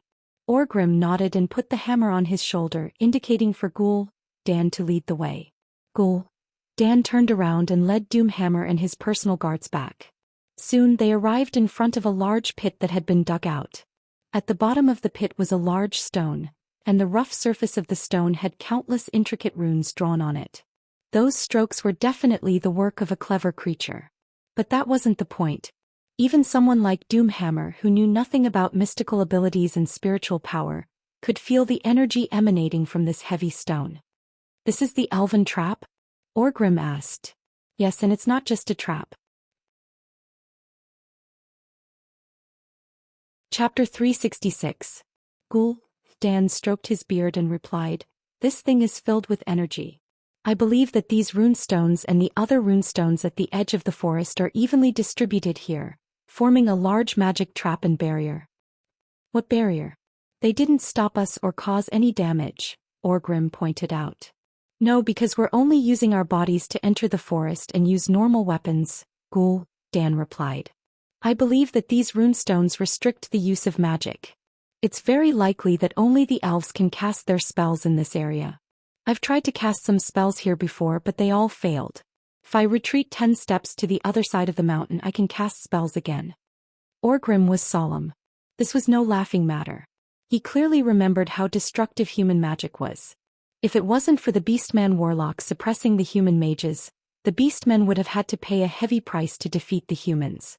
This was why he didn't exterminate the Shadow Council that he hated so much. Human magic originated from the elves. He knew how powerful Ghoul, Dan was. Even after he was injured, Ghoul, Dan's magic was still the strongest among the Beastmen. The battle against the humans' strongest mage Antonidas in South Shore proved Ghoul, Dan's strength. Yet Ghoul, Dan told himself that his magic couldn't be used. What about the trap? It seems to be able to draw out the powerful force hidden in the forest as long as those long ears want it. Boom. Ghoul. Dan grinned, his mouth making sounds as if he was about to explode. "How many can it deal with at once?" Ghoul. Dan laughed sinisterly as he raised 5 fingers. 5,000? Orgrim probed.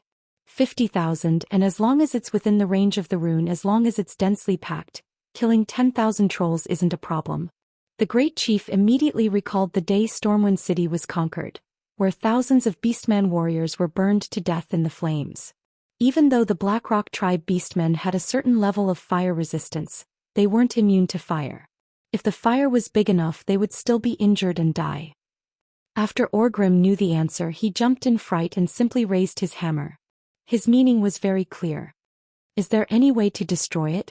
No, this is too wasteful. I can turn it into a storm altar and use the power of the runestone to strengthen creatures." Ghoul, Dan's hunchbacked body gave off an evil aura. "No orcs will participate in your strengthening," the great chieftain refused sharply. "They have indeed become stronger." Orgrim stared at Ghoul, Dan, his eyes filled with killing intent. Stronger, greener, less intelligent, and more violent. Ghoul, Dan lowered his head. He did not plan to openly oppose the great chief at this time. "I plan to strengthen the ogres. Perhaps there will be some changes in their bodies.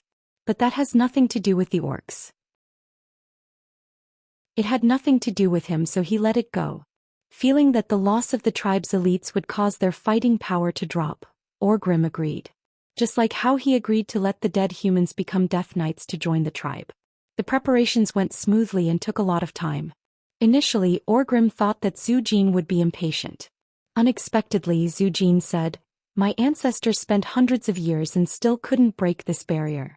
I don't mind waiting a few days or months as long as I can break it. The trolls can wait." After saying this, Zhou Xian ran off to kill the elven patrols outside. After Ghoul, Dan used his evil dark magic and rituals to break the outermost layer of the runestone's protection. He ordered Guggle, the twin-headed ogre hero, to carefully and orderly dismantle this giant runestone. This was a highly skilled and physically demanding job. If he used brute force to dismantle it, the result would be obvious. A certain clumsy ogre activated the protection on the runestone, but what happened? The unlucky ogre was blasted 30 meters into the air. Then his entire body broke into tens of thousands of pieces that were evenly scattered over an area of 100 square meters. Even if the ogre's mother came here, she would not be able to recognize that this was her child. Took them a full 8 hours to completely dig out this runestone. Fortunately, Orgrim had brought some elites and the trolls as the vanguard here first. Otherwise he could only let the army of 100,000 wait. Now the army of 100,000 was still advancing 60 kilometers away. On the other side, Google skillfully smashed the giant runestone into a few large pieces. He brought 5 of the pieces to the clearing and spent a few more hours correcting the shape of the runestone. He placed it in the correct shape of a 5-pointed star on the clearing above the energy vein of the forest. "Is everything ready?" Ghoul, Dan asked impatiently. Not far away, both of Google's heads shook their heads. The giant ogre grunted like a pig. He carried the last piece of the runestone, which weighed at least 5 tons, with his strong and explosive arms. "It's done now," he shouted, rubbing his shoulder with one hand. Ghoul, Dan finally nodded in satisfaction. He could not imagine how he would handle the runestone, which was the size of a small mountain, without enough manpower. The runestone was huge, heavy, and had a strange center of gravity deviation. 2 ogres could lift it, but it would require at least a dozen orcs to do it. Orgrim hated magic and would never let the noble orcs do such a dangerous thing. Fortunately, the great chief allowed Ghoul, Dan to use some ogres to do it, and Google could command his stupid one-headed orcs more easily than any other orc. Yes, when faced with a bunch of muscular retards, it did not matter if you were a world-class intellectual or not, you would still go crazy. Ghoul, Dan could calculate how the elves moved the runestones to their original positions the first time. That had nothing to do with magic. Magic was powerful, but compared to the energy needed to lift 100 kilograms of weight with magic, it was better to use slaves. Forest trolls were about as strong as ogres, but they were much smarter and they would listen to specific commands. However, the elves did not have the habit of keeping forest troll slaves for long periods of time. The runestone was finally placed in the correct position. Even Ghoul, Dan could not find any fault with it. Ghoul, Dan waved his hand and the 5 orc warlocks each chose one of the runestone and stood beside it. Fortunately, Orgrim's brain is only filled with schemes and muscles, and he did not kill all of my men. Otherwise, they would not have been able to complete this ritual. Chapter 367. Just like before, while Ghoul, Dan believed that he would succeed, he wasn't completely sure. However, as an evil warlock with an unparalleled spirit of exploration, there was nothing he couldn't sacrifice. Furthermore, Ghoul, Dan believed that if he failed, he would survive unscathed. "Let's begin." He nodded to Kurger, who was shouting at the assembled ogres. He was recruiting lab rats. After some pushing and shoving, grunting and cursing, the weakest of the ogres walked forward. Of course, no matter how weak he was still several times heavier and twice as tall as a human. Google shouted an order at the ogre. The ogre looked like he was ready to die a martyr, shrugging his shoulders as he walked into the empty space in the middle of the stones. He stood in the middle of the pentagram and waited, not moving. One of the strengths of the ogres was that they would stand firmly after being asked to. If not for another order or to find food, an ogre could stand there for hours, not moving an inch like a marble statue. Ghoul, Dan often felt that these fellows had evolved from stones. This could also explain their thick skin that could easily block blades, as well as their ridiculously low intelligence. If Ghoul, Dan ordered them to move forward, they would first spend a few seconds thinking about their demon life, perhaps thinking about the human delicacy they ate the night before drooling. Then they would randomly choose a direction to move forward, killing everything they didn't like along the way. Sometimes this included their own kind or their master. If he had a choice, Ghoul, Dan definitely wouldn't order these idiots around without Google, Dan's permission. With Google around, at least these idiots would walk in the right direction and they wouldn't have to worry about hurting their own people. Of course, efficiency was still a mystery. Sometimes they could contemplate life while being stabbed in the thigh with a knife. Only with the twin-headed ogre around would their efficiency reach a passable standard. Ghoul, Dan's thoughts returned to the present. He raised his arm and began to resonate with the dark energy that the Burning Legion's vice leader, Kil'jaeden, had bestowed upon him in Draenor. The evil power tore through the plane and crossed through space, pouring into Ghoul, Dan's body. As a medium, he immediately split it into 5, sending it to the soul crystals in front of the 5 warlocks' chests, and then into the rune stones in front of them. The stench, decay, and depravity were corroding the arcana power that originated from nature. This was not without cost. The origin of nature instinctively resisted the corrosion and invasion. A dazzling radiance burst forth from the depths of the earth and was directly transmitted to the runestone. The energy visible to the naked eye fiercely attacked the 5 warlocks who attempted to pollute the runestone. The power of the counterattack was so violent that the skull staff of the warlock standing in the south cracked on the spot. Less than half a second after the stench and filthy death aura flowed out, the power of the earth seemed to have found a vent and suddenly attacked the warlock. Woo! The unlucky ones with insufficient strength were always the first to suffer. The power of nature crashed into that guy's body like a raging wave. One could see that there were unknown plants growing out of every pore on his arms. Trash. Ghoul, Dan spat. Without needing his reminder, Gujar grabbed the dead warlock and took his place. 3 seconds later, Ghoul, Dan had to do the same thing as the 2-headed ogre magician. This helpless feeling of having to personally take the field made Ghoul, Dan very unhappy. Fortunately, the remaining 3 fellas were clearly a cut above the 2 dead men from before. Now the 5 pharaoh each chose a stone in front of them and poured dark energy into it. When all the rune lines on the 5 runestones were filled with black light and vibrated, Ghoul, Dan focused his mind and chanted a short incantation. Every note of the evil spell contained a taboo smell of blood, which made Orgrim, who was watching from the side, very uncomfortable. The great tribal chief frowned. Unfortunately, he had no other choice. Shamans were not good at breaking through enemies' magic defenses, and the only powerful shaman under him was Zulu Hid, whose strength was clearly 2 levels lower than Ghoul, Dan's. More dark energy flowed through Ghoul, Dan's wrinkled skin and into his runestone from his scarlet fingertips. But this time it wasn't just a simple injection of energy. The overflowing demonic aura turned into a black comet, passing through the stone on his left at high speed before jumping towards the stone on his right. The demon's power did not stop there. It continued to move to the near left, then to the far right, and finally returned to the stone in front of him. A glowing pentagram connected all 5 stones.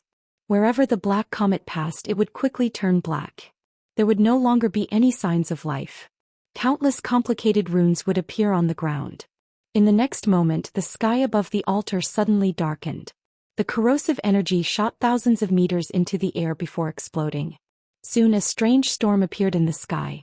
It was made up of a white tornado that moved clockwise and a black tornado that moved counterclockwise.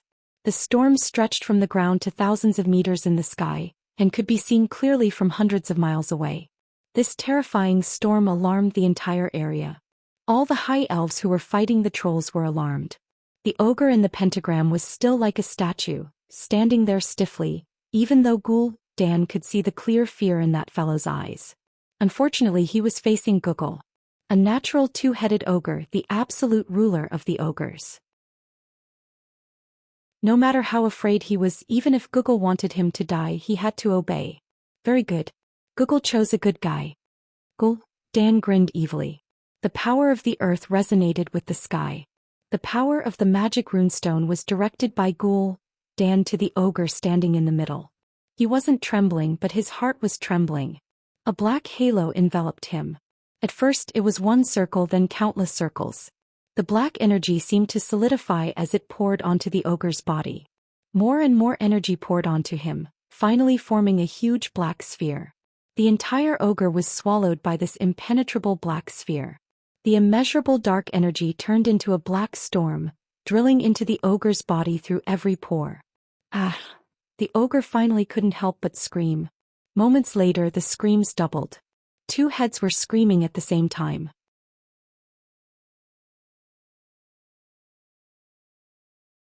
Chapter 368.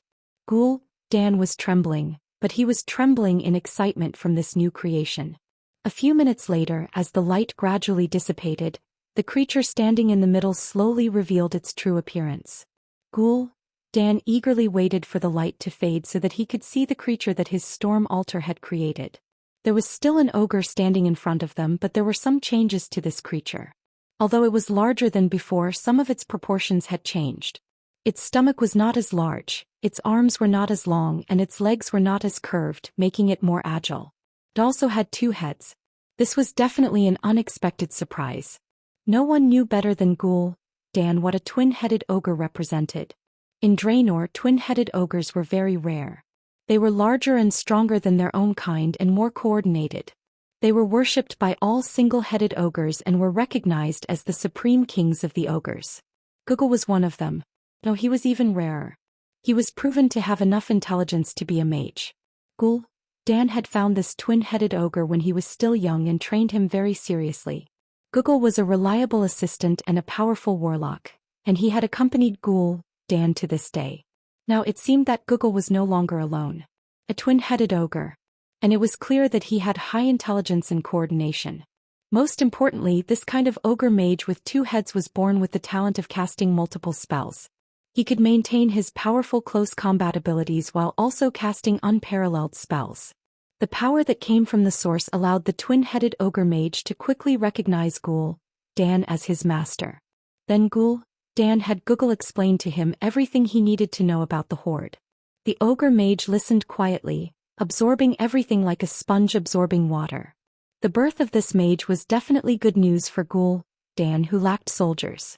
Of course, to Orgrim these were larger and more powerful warriors. The great chief did not care that these new creatures were completely loyal to Zhou Xian and not him. For a horde with such a large population, twin-headed ogres and ogre mages were just a small part of it. As long as he controlled the entire tribe, no matter what kind of thoughts the people under him had, they had to serve the tribe. Orgrim smiled and turned to leave. Because Zhou Xian would complete the rest of the work, the great chief did not care how many twin-headed ogres this power could create.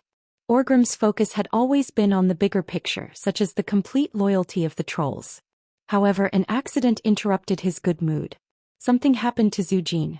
It was a premeditated ambush, a sharp arrow that almost pierced Zhou Xian's heart.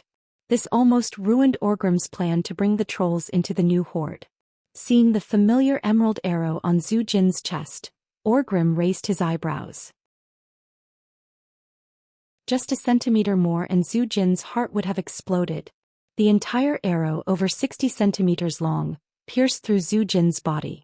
Moreover, the strange power contained within the arrow refused the ogre's healing ability. To make matters worse, Zulu Hid told the great chief that pulling it out by force might cost Zhou Xian's life. Orgrim was very clear of Zhou Xian's importance. Since the other troll tribes had just submitted to him and had yet to complete the alliance between the beastmen and trolls, Zhou Xian, who was equivalent to the great chief of the trolls, was indispensable. Orgrim gritted his teeth and said in a low voice, "Who did it? Aurelia? Or Servanas?" Orgrim could not remember every enemy's name, but the most outstanding ones could not be ignored. "I don't know. There were 3 very powerful female elven rangers who looked very similar to me." Zhou Xian gritted his teeth and replied, "More accurately, there were 4 of them, but the last one was slightly weaker." 3. Of course, Orgrim did not know about the Windrunner sisters. Just like how it was difficult for him to differentiate between different races. Face blindness after crossing races was a common case. "Rest well, the tribe will avenge you," Orgrim comforted Zhou Xian. From what he saw, Zhou Xian would need a lot of time to get rid of the mysterious green power. Who knew that Zhou Xian would suddenly pull him back? "I saw the changes of the times and I saw how insignificant I am. So I need power. Power of magic. Mysterious power. I heard that you used the elven runestones to make an altar." Zhou Xian's altar? Orgrim had never been too interested in Zhou Xian's evil magic, so he had to remind Zhou Xian. "The latest news is that out of every 10 ogres, 3 will die during the ritual, 6 will become 2-headed ogres during the ritual, and only 1 will truly obtain the power of magic." Zhou Xian coughed out some green blood. "Isn't it just a chance to die, grow another head or become a deformed monster?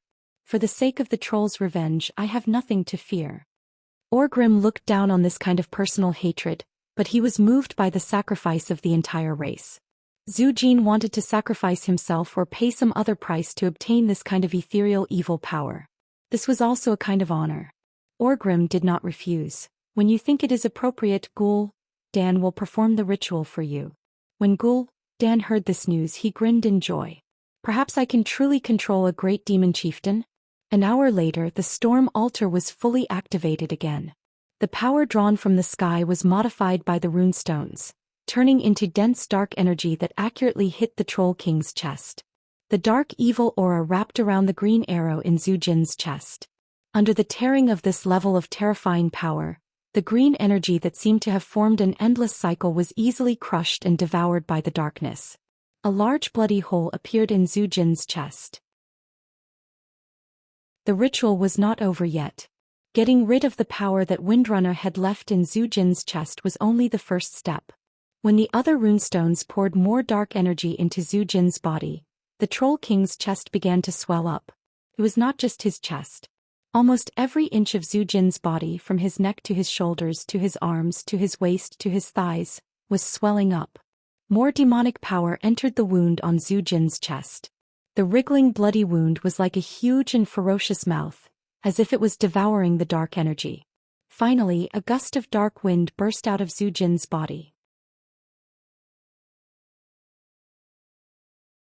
Chapter 369. Young man, do you want to be a magical girl? No, Zhu Jin, do you want to be a magic troll? Trolls were actually quite adaptable.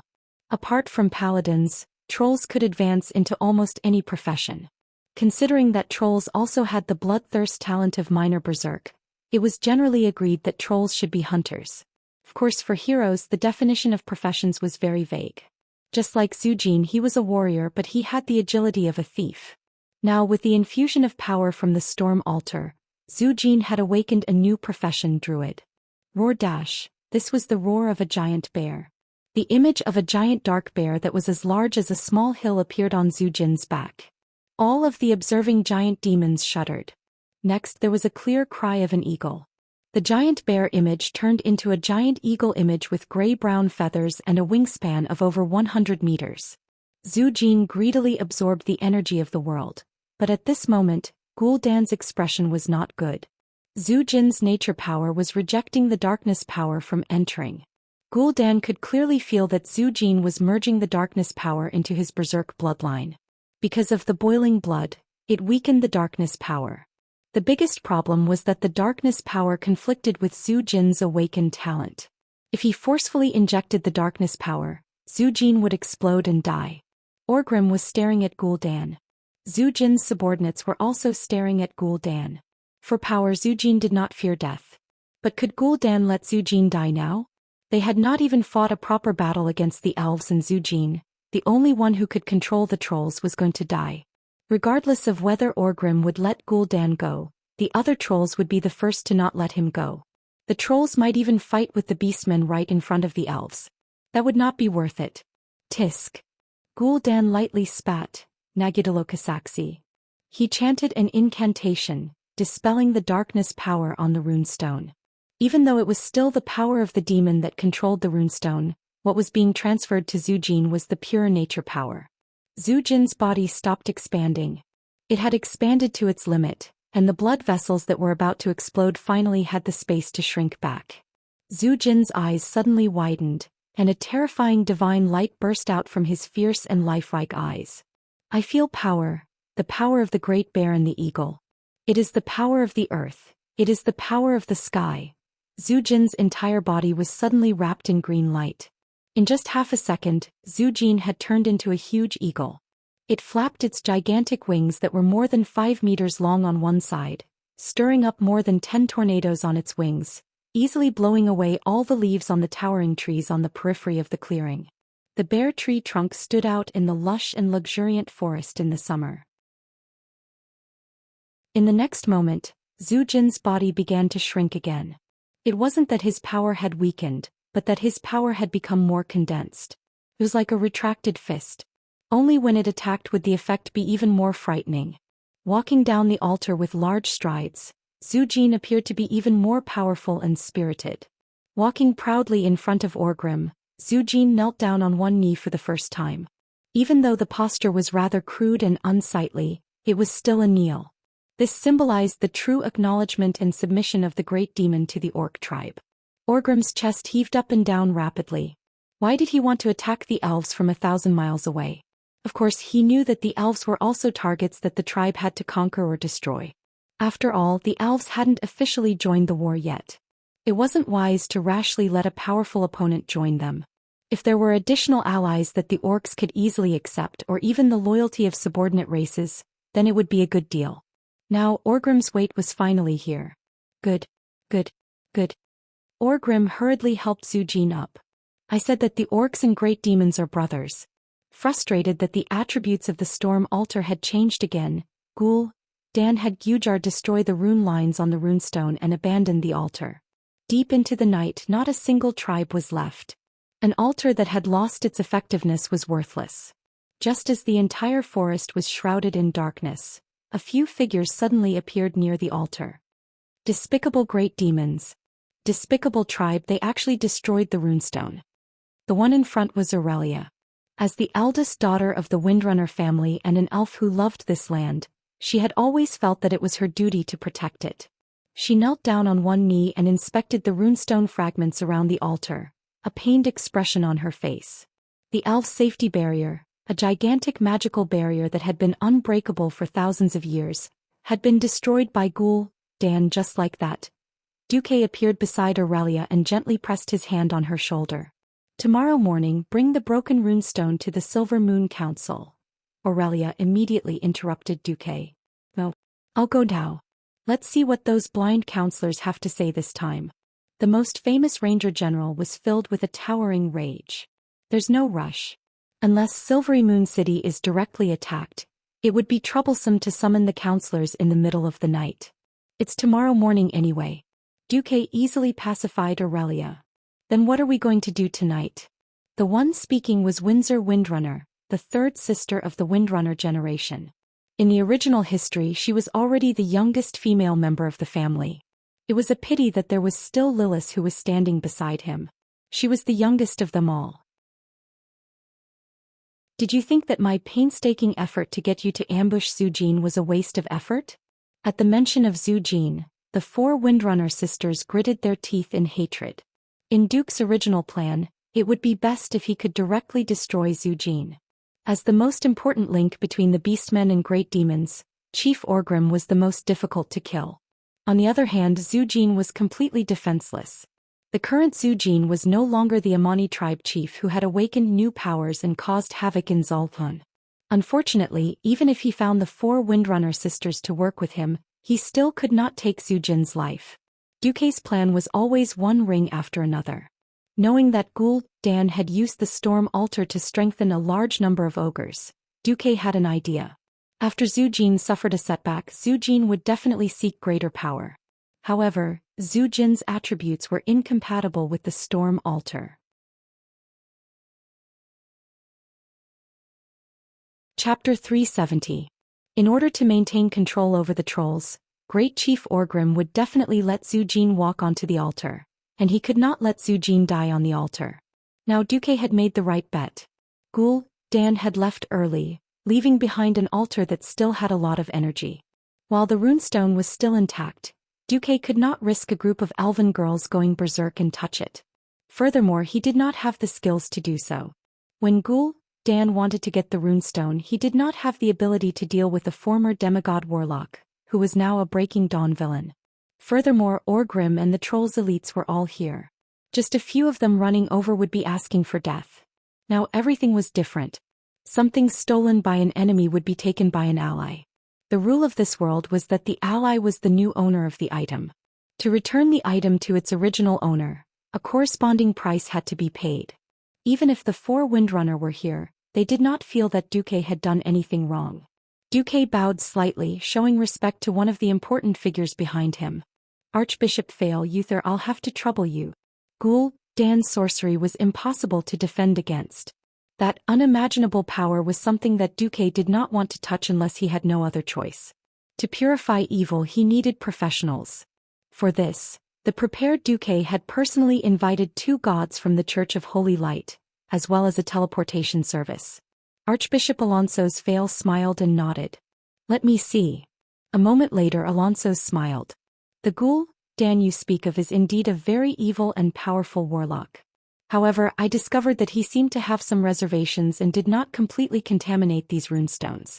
The remaining curse is not too strong. I can get rid of it in a few minutes. Then I'll leave it to you, Archbishop.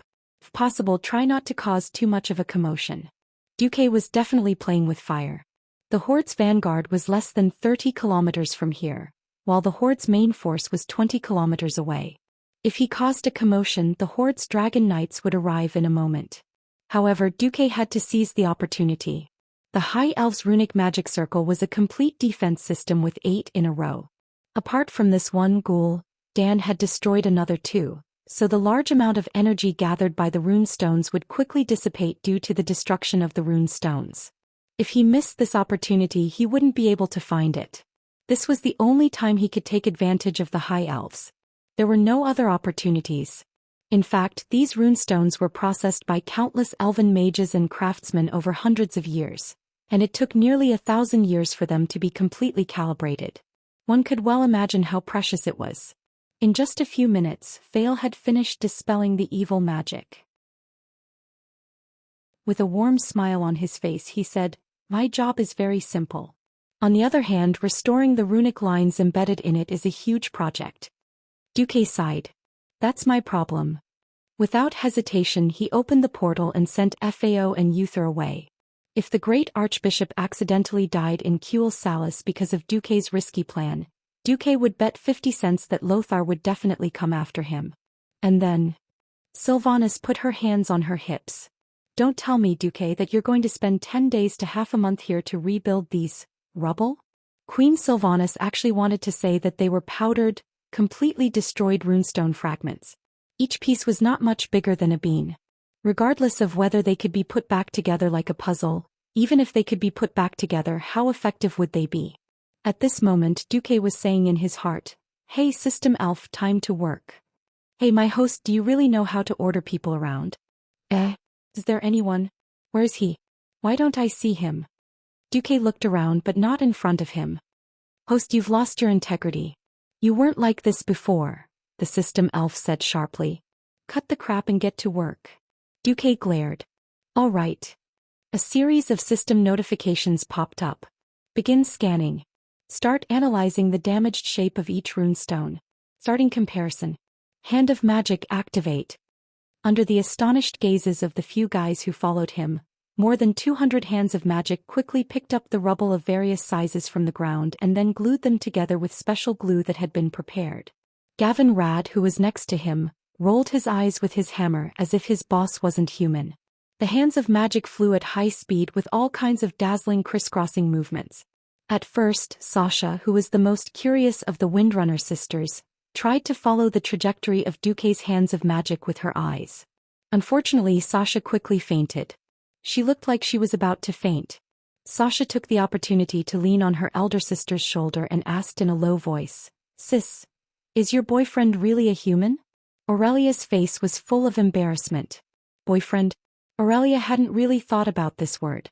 Although they both vaguely felt that it was the case, the last layer of thin veil was never revealed. Suddenly exposed by her own sister, Aurelia's face was burning. Admit it, or not. That was a problem. Admit it. How much? That was also a problem. At this moment, Sylvanas abruptly helped her elder sister out of the situation. "Humph. You want to pick the most beautiful and mature flower of the Windrunner family? You'll have to ask us 3 sisters first." Sasha decisively joined in the fun. Aurelia looked at Sasha, the younger sister who looked similar to her but had bright silver hair and had mixed feelings. She didn't know how to tell her sister that if they successfully saved Cuel Salis this time, she and Sylvanas would become Duque's vassals according to the agreement. There was a sense of reluctance to part, but also a sense of confusion that this seemed to be a good thing. While the 3 sisters were fooling around, Duque had finished reassembling the runestone. A completely 3D runestone pattern that had been magnified 10 times appeared in Duque's spiritual sea. After comparing Ghoul Dan's storm altar array with the magic pattern on the runestone, the system finally came up with a result. It was the result of thousands of elven mages' calculations for hundreds of years. Just like how Duque reverse deduced a complete spell from a simple magic model, he easily deduced how the complete storm altar system worked based on the leftover materials. Done.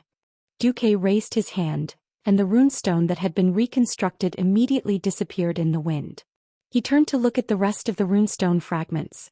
Using Gavinrad almost as a 3D printer, Duque held Gavinrad's arm with Hand of Magic and began to guide him in processing the fragments. After a whole hour, a brand new storm altar appeared in front of everyone. "Young man, do you desire power?" Duque asked Gavinrad absent-mindedly. Chapter 371. Huh. I already believe in the holy light, Gavinrad immediately replied. I'm not asking you to change your faith. I'm just asking if you're interested in mastering a new, stronger power, Duque replied seriously. I think I'm strong enough. Gavinrad was a little skeptical about Duque's recommendation. Come on, I'm not saying that the power of the holy light isn't good, but the power of the holy light lies in the piety of the heart. Your piety is only slightly above average. So even if your foundation isn't bad, you're still the weakest among the first-generation holy knights. Duque immediately hit Gavinrad's sore spot. In terms of martial arts, Gavinrad wasn't much worse than the other three. The only person whom Gavinrad was convinced of was Sai Dathrahan. But the power of the holy light came from the heart. The more pious one was, the more passionate one was about the holy light, and the stronger the holy light. After being blessed by the holy light, Uther became the one who could fight the most. He was tied with Turalian for second to last. While the weakest was Reginald Windsor. Okay, what power is that? The power of the storm. More accurately, the power of thunder. Huh. At this moment Gavinrad was tempted. This had nothing to do with the characteristics of the holy knight profession. On one hand it was a matter of potential. This was the path of the holy light. He had reached the end of it. He wasn't as good as the best, but he could not become the best. On the other hand, as a knight from Stormwind City, Gavinrad Bad Luck had good virtues and a martial family heritage. And the fundamental difference between him and Uther and the other first-generation holy knights was hatred. The hatred of being slaughtered by the orcs. Every family in the country had victims, and every Stormwind citizen had a deep hatred for the orcs. His little grudge was nothing much. But the path of the holy light did not allow for personal hatred. Gavinrad could only suppress the anger in his heart and try to numb himself, telling himself that it was a selfless battle. In reality he had failed. So his holy light power was near the bottom among the first-generation holy knights. If I'm not wrong, you can become a storm knight. Are there any risks? Calm down. When you're in danger, won't you activate invincibility? Oh, activate Holy Shield technique. With that thought, Gavinrad decided to do it. With the same trepidation as the ogre, Gavinrad stood at the center of the altar. At this time, everyone was shocked to find that the altar was still in a state of being unable to be activated. According to the simplest estimation, it would take 5 pharaohs to activate. At this moment, Duque put on a magnificent performance. True mirror image. Duque's figure suddenly became blurry, and a blue Duque walked out from Duque's body. It was obvious that the one who walked out was a doppelganger. However, in less than a tenth of a second, the doppelganger that walked out of the doppelganger's body was quickly dyed with real colors, like a child playing a coloring game. In the blink of an eye, it was impossible to tell the difference between the doppelganger and the original Duque. 2 Duques came out, then 3 Duques. In the end, a total of 5 Duques walked out of the original body. Unlike the Orc Sword Saint's rigid mirror image, which had the exact same movements as the original body, Duque's doppelganger seemed to be completely independent of the original body. They took different steps, and Duque, who was walking to the furthest position, jogged over. The 2 further away were walking at a brisk pace, while Duke's avatar, who was closest to them, was practically crawling.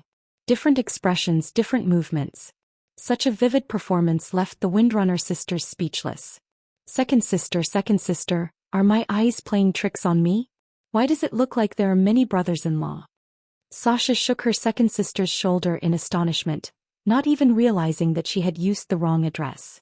It was also Sylvana's first time seeing this divine skill of Duque's. She tried her best to observe and spread out her senses, and only after a while did she realize the difference between the doppelganger and the original body. The doppelganger did not breathe and there was no smell. However, the doppelganger had a real body. She felt the air that the doppelganger created when it moved forward, forming a weak wind. Aurelia was dazzled, and very naturally she remembered the first time she met Duque. It was a chance encounter, and she thought that she had met a ghost, but she found a magical mage seedling. And when Duque was killed for the second time, she happened to witness it. To be honest, she still had not figured out what happened back then. But now she felt that most of her doubts were explained. Duque was definitely a super magic genius. Of course, no one knew that Duque had killed the chief of the Fire Blade clan, sword Saint Dar triple bloodblade, to get mirror image of truth. After everything was ready, the 5 doppelgangers of Duque began to cast spells at the same time under the control of the system elf. The principle was not much different from controlling Hand of Magic. In the eyes of others it was cool. 5 doppelgangers that could chant different spells at the same time. With this talent, this magical method, the Windrunner sisters began to understand why Duque could rise so quickly in such a short time. It was almost the same as when Zhou Xian activated the altar. But because the pollution of the altar had been dispelled by Archbishop Fail, the tornado in the sky was golden and white. The mighty power of the lightning in the sky was broken down into countless threads and entered Gavin Rad's body, modifying the body of the first holy knight who was killed by Arthes in history. Lightning flashed and thunder roared. Such a large-scale phenomenon could not be hidden from anyone. 40 kilometers away, Zhou Xian, who was breaking the second runestone defense line in the Long Song forest, was suddenly alarmed. Someone actually restored the storm altar? That's impossible. Guys, go and take a look. Unfortunately, Zhou Xian, Google, and the few remaining warlocks of the Shadow Council were busy. They planned to use a new batch of runestones to build a new altar and could not leave at all. Having no choice, Zhou Xian could only order Talon Gorfiend, the first Death Knight in the world who had been strengthened by the storm altar, to go and take a look. Distance was an important factor. Warlocks did have the ability to teleport teammates across space through the means of summoning, but the premise was that there was a warlock on their side and 2 allies at the destination. Now there was not a single tribe within 10 kilometers of Duque. At this time the modification of Gavin Rad was completed. Chapter 372. Gavin Rad now had a hammer. It was his original physical hammer as well as the Tempest hammer, which was formed by the power of lightning in his left hand. Walking out of the altar, every step Gavin Rad exuded a terrifying power that was no weaker than Thunderstrike. With his feet as the center, large amounts of lightning spread out from the cracked ground. Tiny pieces of earth floated into the sky, ignoring gravity, but were turned into dust by the lightning that Gavin Rad released in midair. Gavin Rad was full of style now. This aura was no weaker than that of the Burning Legion's boss. Even if someone told Duque that Gavin Rad Misfortune was the real boss behind the scenes, if Duke didn't know what was going on, he would definitely believe 80% of it. Unfortunately, Gavin Rad's own words revealed the secret. Perhaps the iron rule of not being cool for 3 seconds worked. Gavin Rad actually asked, Boss Duque, will I electrocute my wife when I marry her in the future? The Windrunner sisters almost fell off the tree. Annoyed, Duque rolled his eyes. Idiot, can't you learn how to control your power? If that really happens, you can just marry a female holy knight. She won't die from electrocution. Duque didn't finish his sentence. If you're so stupid that you can't control your power, then when you do the life inheritance ritual with your wife, you can bathe her in holy light. Young man, it's a good thing to be full screen censored in battle. Duke didn't bother with Gavin Rad anymore and sent him to watch over the place. Time is limited. Which Windrunner wants to be the next to obtain power? Zhou Xian has already destroyed the runestone's energy field. In another half a day the energy will dissipate without use. Also, this is the power passed down by the High Elves for thousands of years. The 4 Windstalker sisters looked at each other, none of them able to move their feet. Duke's next sentence caused the 2 sisters to be unable to remain calm. This is the Storm Altar. An altar that can awaken the power of those with suitable attributes. There are only 3 types of awakenings: thunder, fire, and wind. The power of the wind. This was a temptation that no Windrunner could resist. Once upon a time the Windrunner were proud of their unparalleled archery skills. In their hearts, there was nothing that they could not kill with a single arrow. Unfortunately, more and more powerful monsters overturned their thoughts. A Death Knight who wouldn't necessarily die, even if his head was pierced through. An ogre with 2 heads and 3 hearts. According to Duque, in the Draenor world where the orcs were originally from, there was a powerful creature that ruled over the ogres. Their name was Gollin. These terrifying creatures usually had a height of more than 10 meters, a huge body and unparalleled brute force. In the coming days they were likely to become the orcs' tools of war. They couldn't imagine the terrifying behemoth rampaging through the elven battle formation. Improving himself was already an urgent need. In addition, it was the power of the wind. The Windrunner's prime power. There was no way to refuse. As the eldest sister, Aurelia was the first to stand up. Duque, is this power safe? Duque sighed. This is the power left behind by your high elf ancestors. It has even been purified by the holy light. Alright, I'll go first. When I'm sure it's safe, I'll let you guys come too. Aurelia's beautiful figure stood in the center of the altar. Duque quickly began to cast the spell.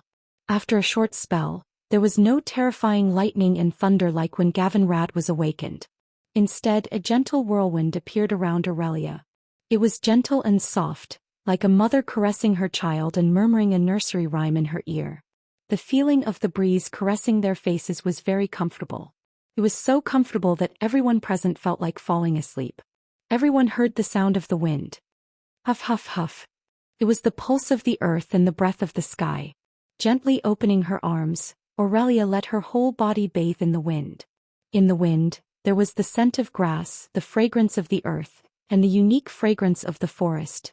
Listening to the sound of the wind and receiving its teachings, Aurelia was in a trance as if she was intoxicated. The rapid energy reaction on the altar gradually subsided. The three Windrunner sisters watched their eldest sister, who was sitting down in the middle of the altar, and their hearts tightened. The most rebellious and easily agitated Savannahs stared at Duque. Duque made an okay gesture, but then realized that they didn't understand, so he gave a thumbs up. Even though they were relieved, the three Windrunner sisters still stared at their eldest sister nervously. Suddenly, Aurelia, who had her eyes closed, stood up. She took out her longbow and pulled the bowstring, but she didn't nock an arrow. Shooting without a bowstring was the foundation of archery. What was their eldest sister doing? Aurelia's next action told everyone the answer. She shot an arrow. When she pulled the bowstring into the shape of a full moon, a gust of wind blew around the altar. The storm was gathering, obeying Aurelia Windrunner's request, voluntarily forming a wind arrow in less than half a second. This wasn't an illusion. The three Windrunner sisters saw the scene where the arrow should have been knocked change. Under normal circumstances, such a scene would only occur when the high temperature caused the water vapor on the ground to evaporate, distorting the light. Now it appeared in Aurelia's hands. As the two tender fingers loosened, the sound of the bowstring vibrating suddenly rang out. However, there was no sound of the arrow being shot. No one could see the arrow's trajectory clearly. Everyone just instinctively looked in the direction the bow was aimed at. 1 second, 2 seconds, 3 seconds. When the time reached 3 seconds, there was a reaction 500 meters away. A huge flower of blood bloomed on the treetops. For humans, it was already beyond the limit of their eyesight. To them, it was just a small dot. For the elven rangers with amazing eyesight, it was a huge test. However, the three Windrunner sisters saw it. Unparalleled accuracy. A powerful shot. 500 meters away, an arrow pierced through the troll's chest. Starting from the chest, the troll's entire body exploded into countless pieces. It was a troll scout. It wasn't easy to find this guy, who was good at hiding and had the same color as the forest, from 500 meters away. Not to mention this kind of attack that was almost beyond visual range. Aurelia finally opened her eyes, a warm smile on her dignified face. My sisters, I strongly recommend you to explore the limits of your power.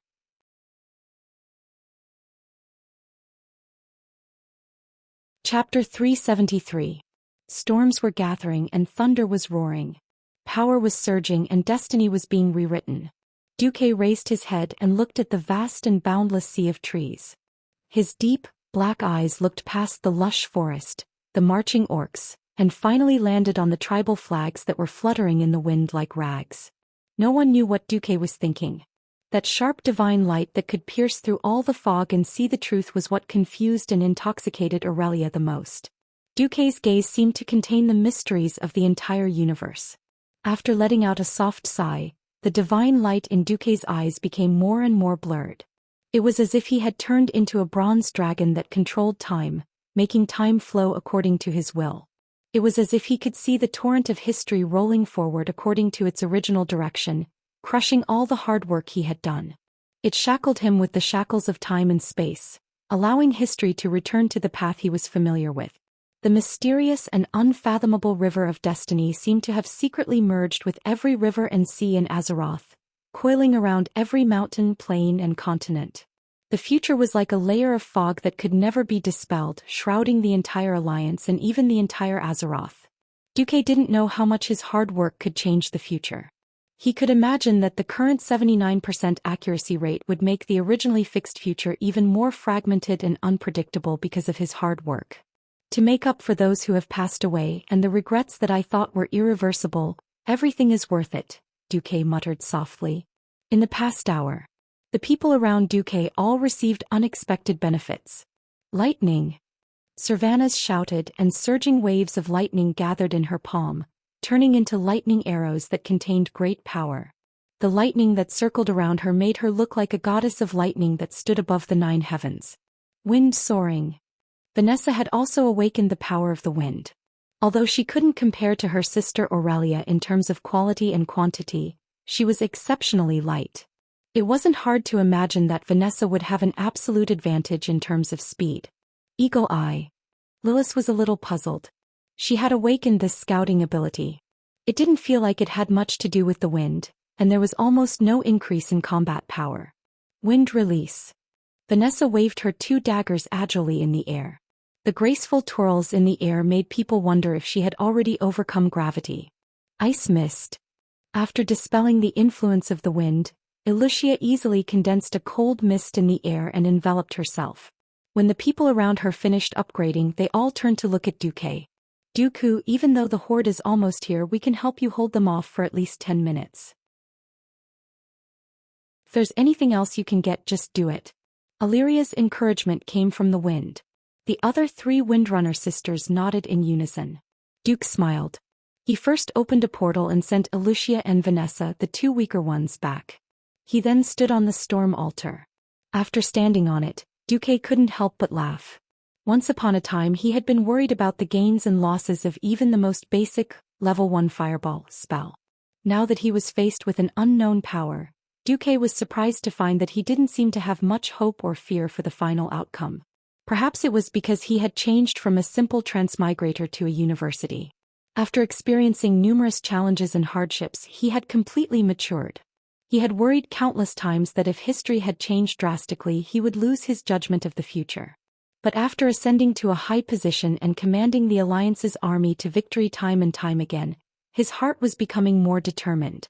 He began to have confidence and was no longer afraid of failure or setbacks.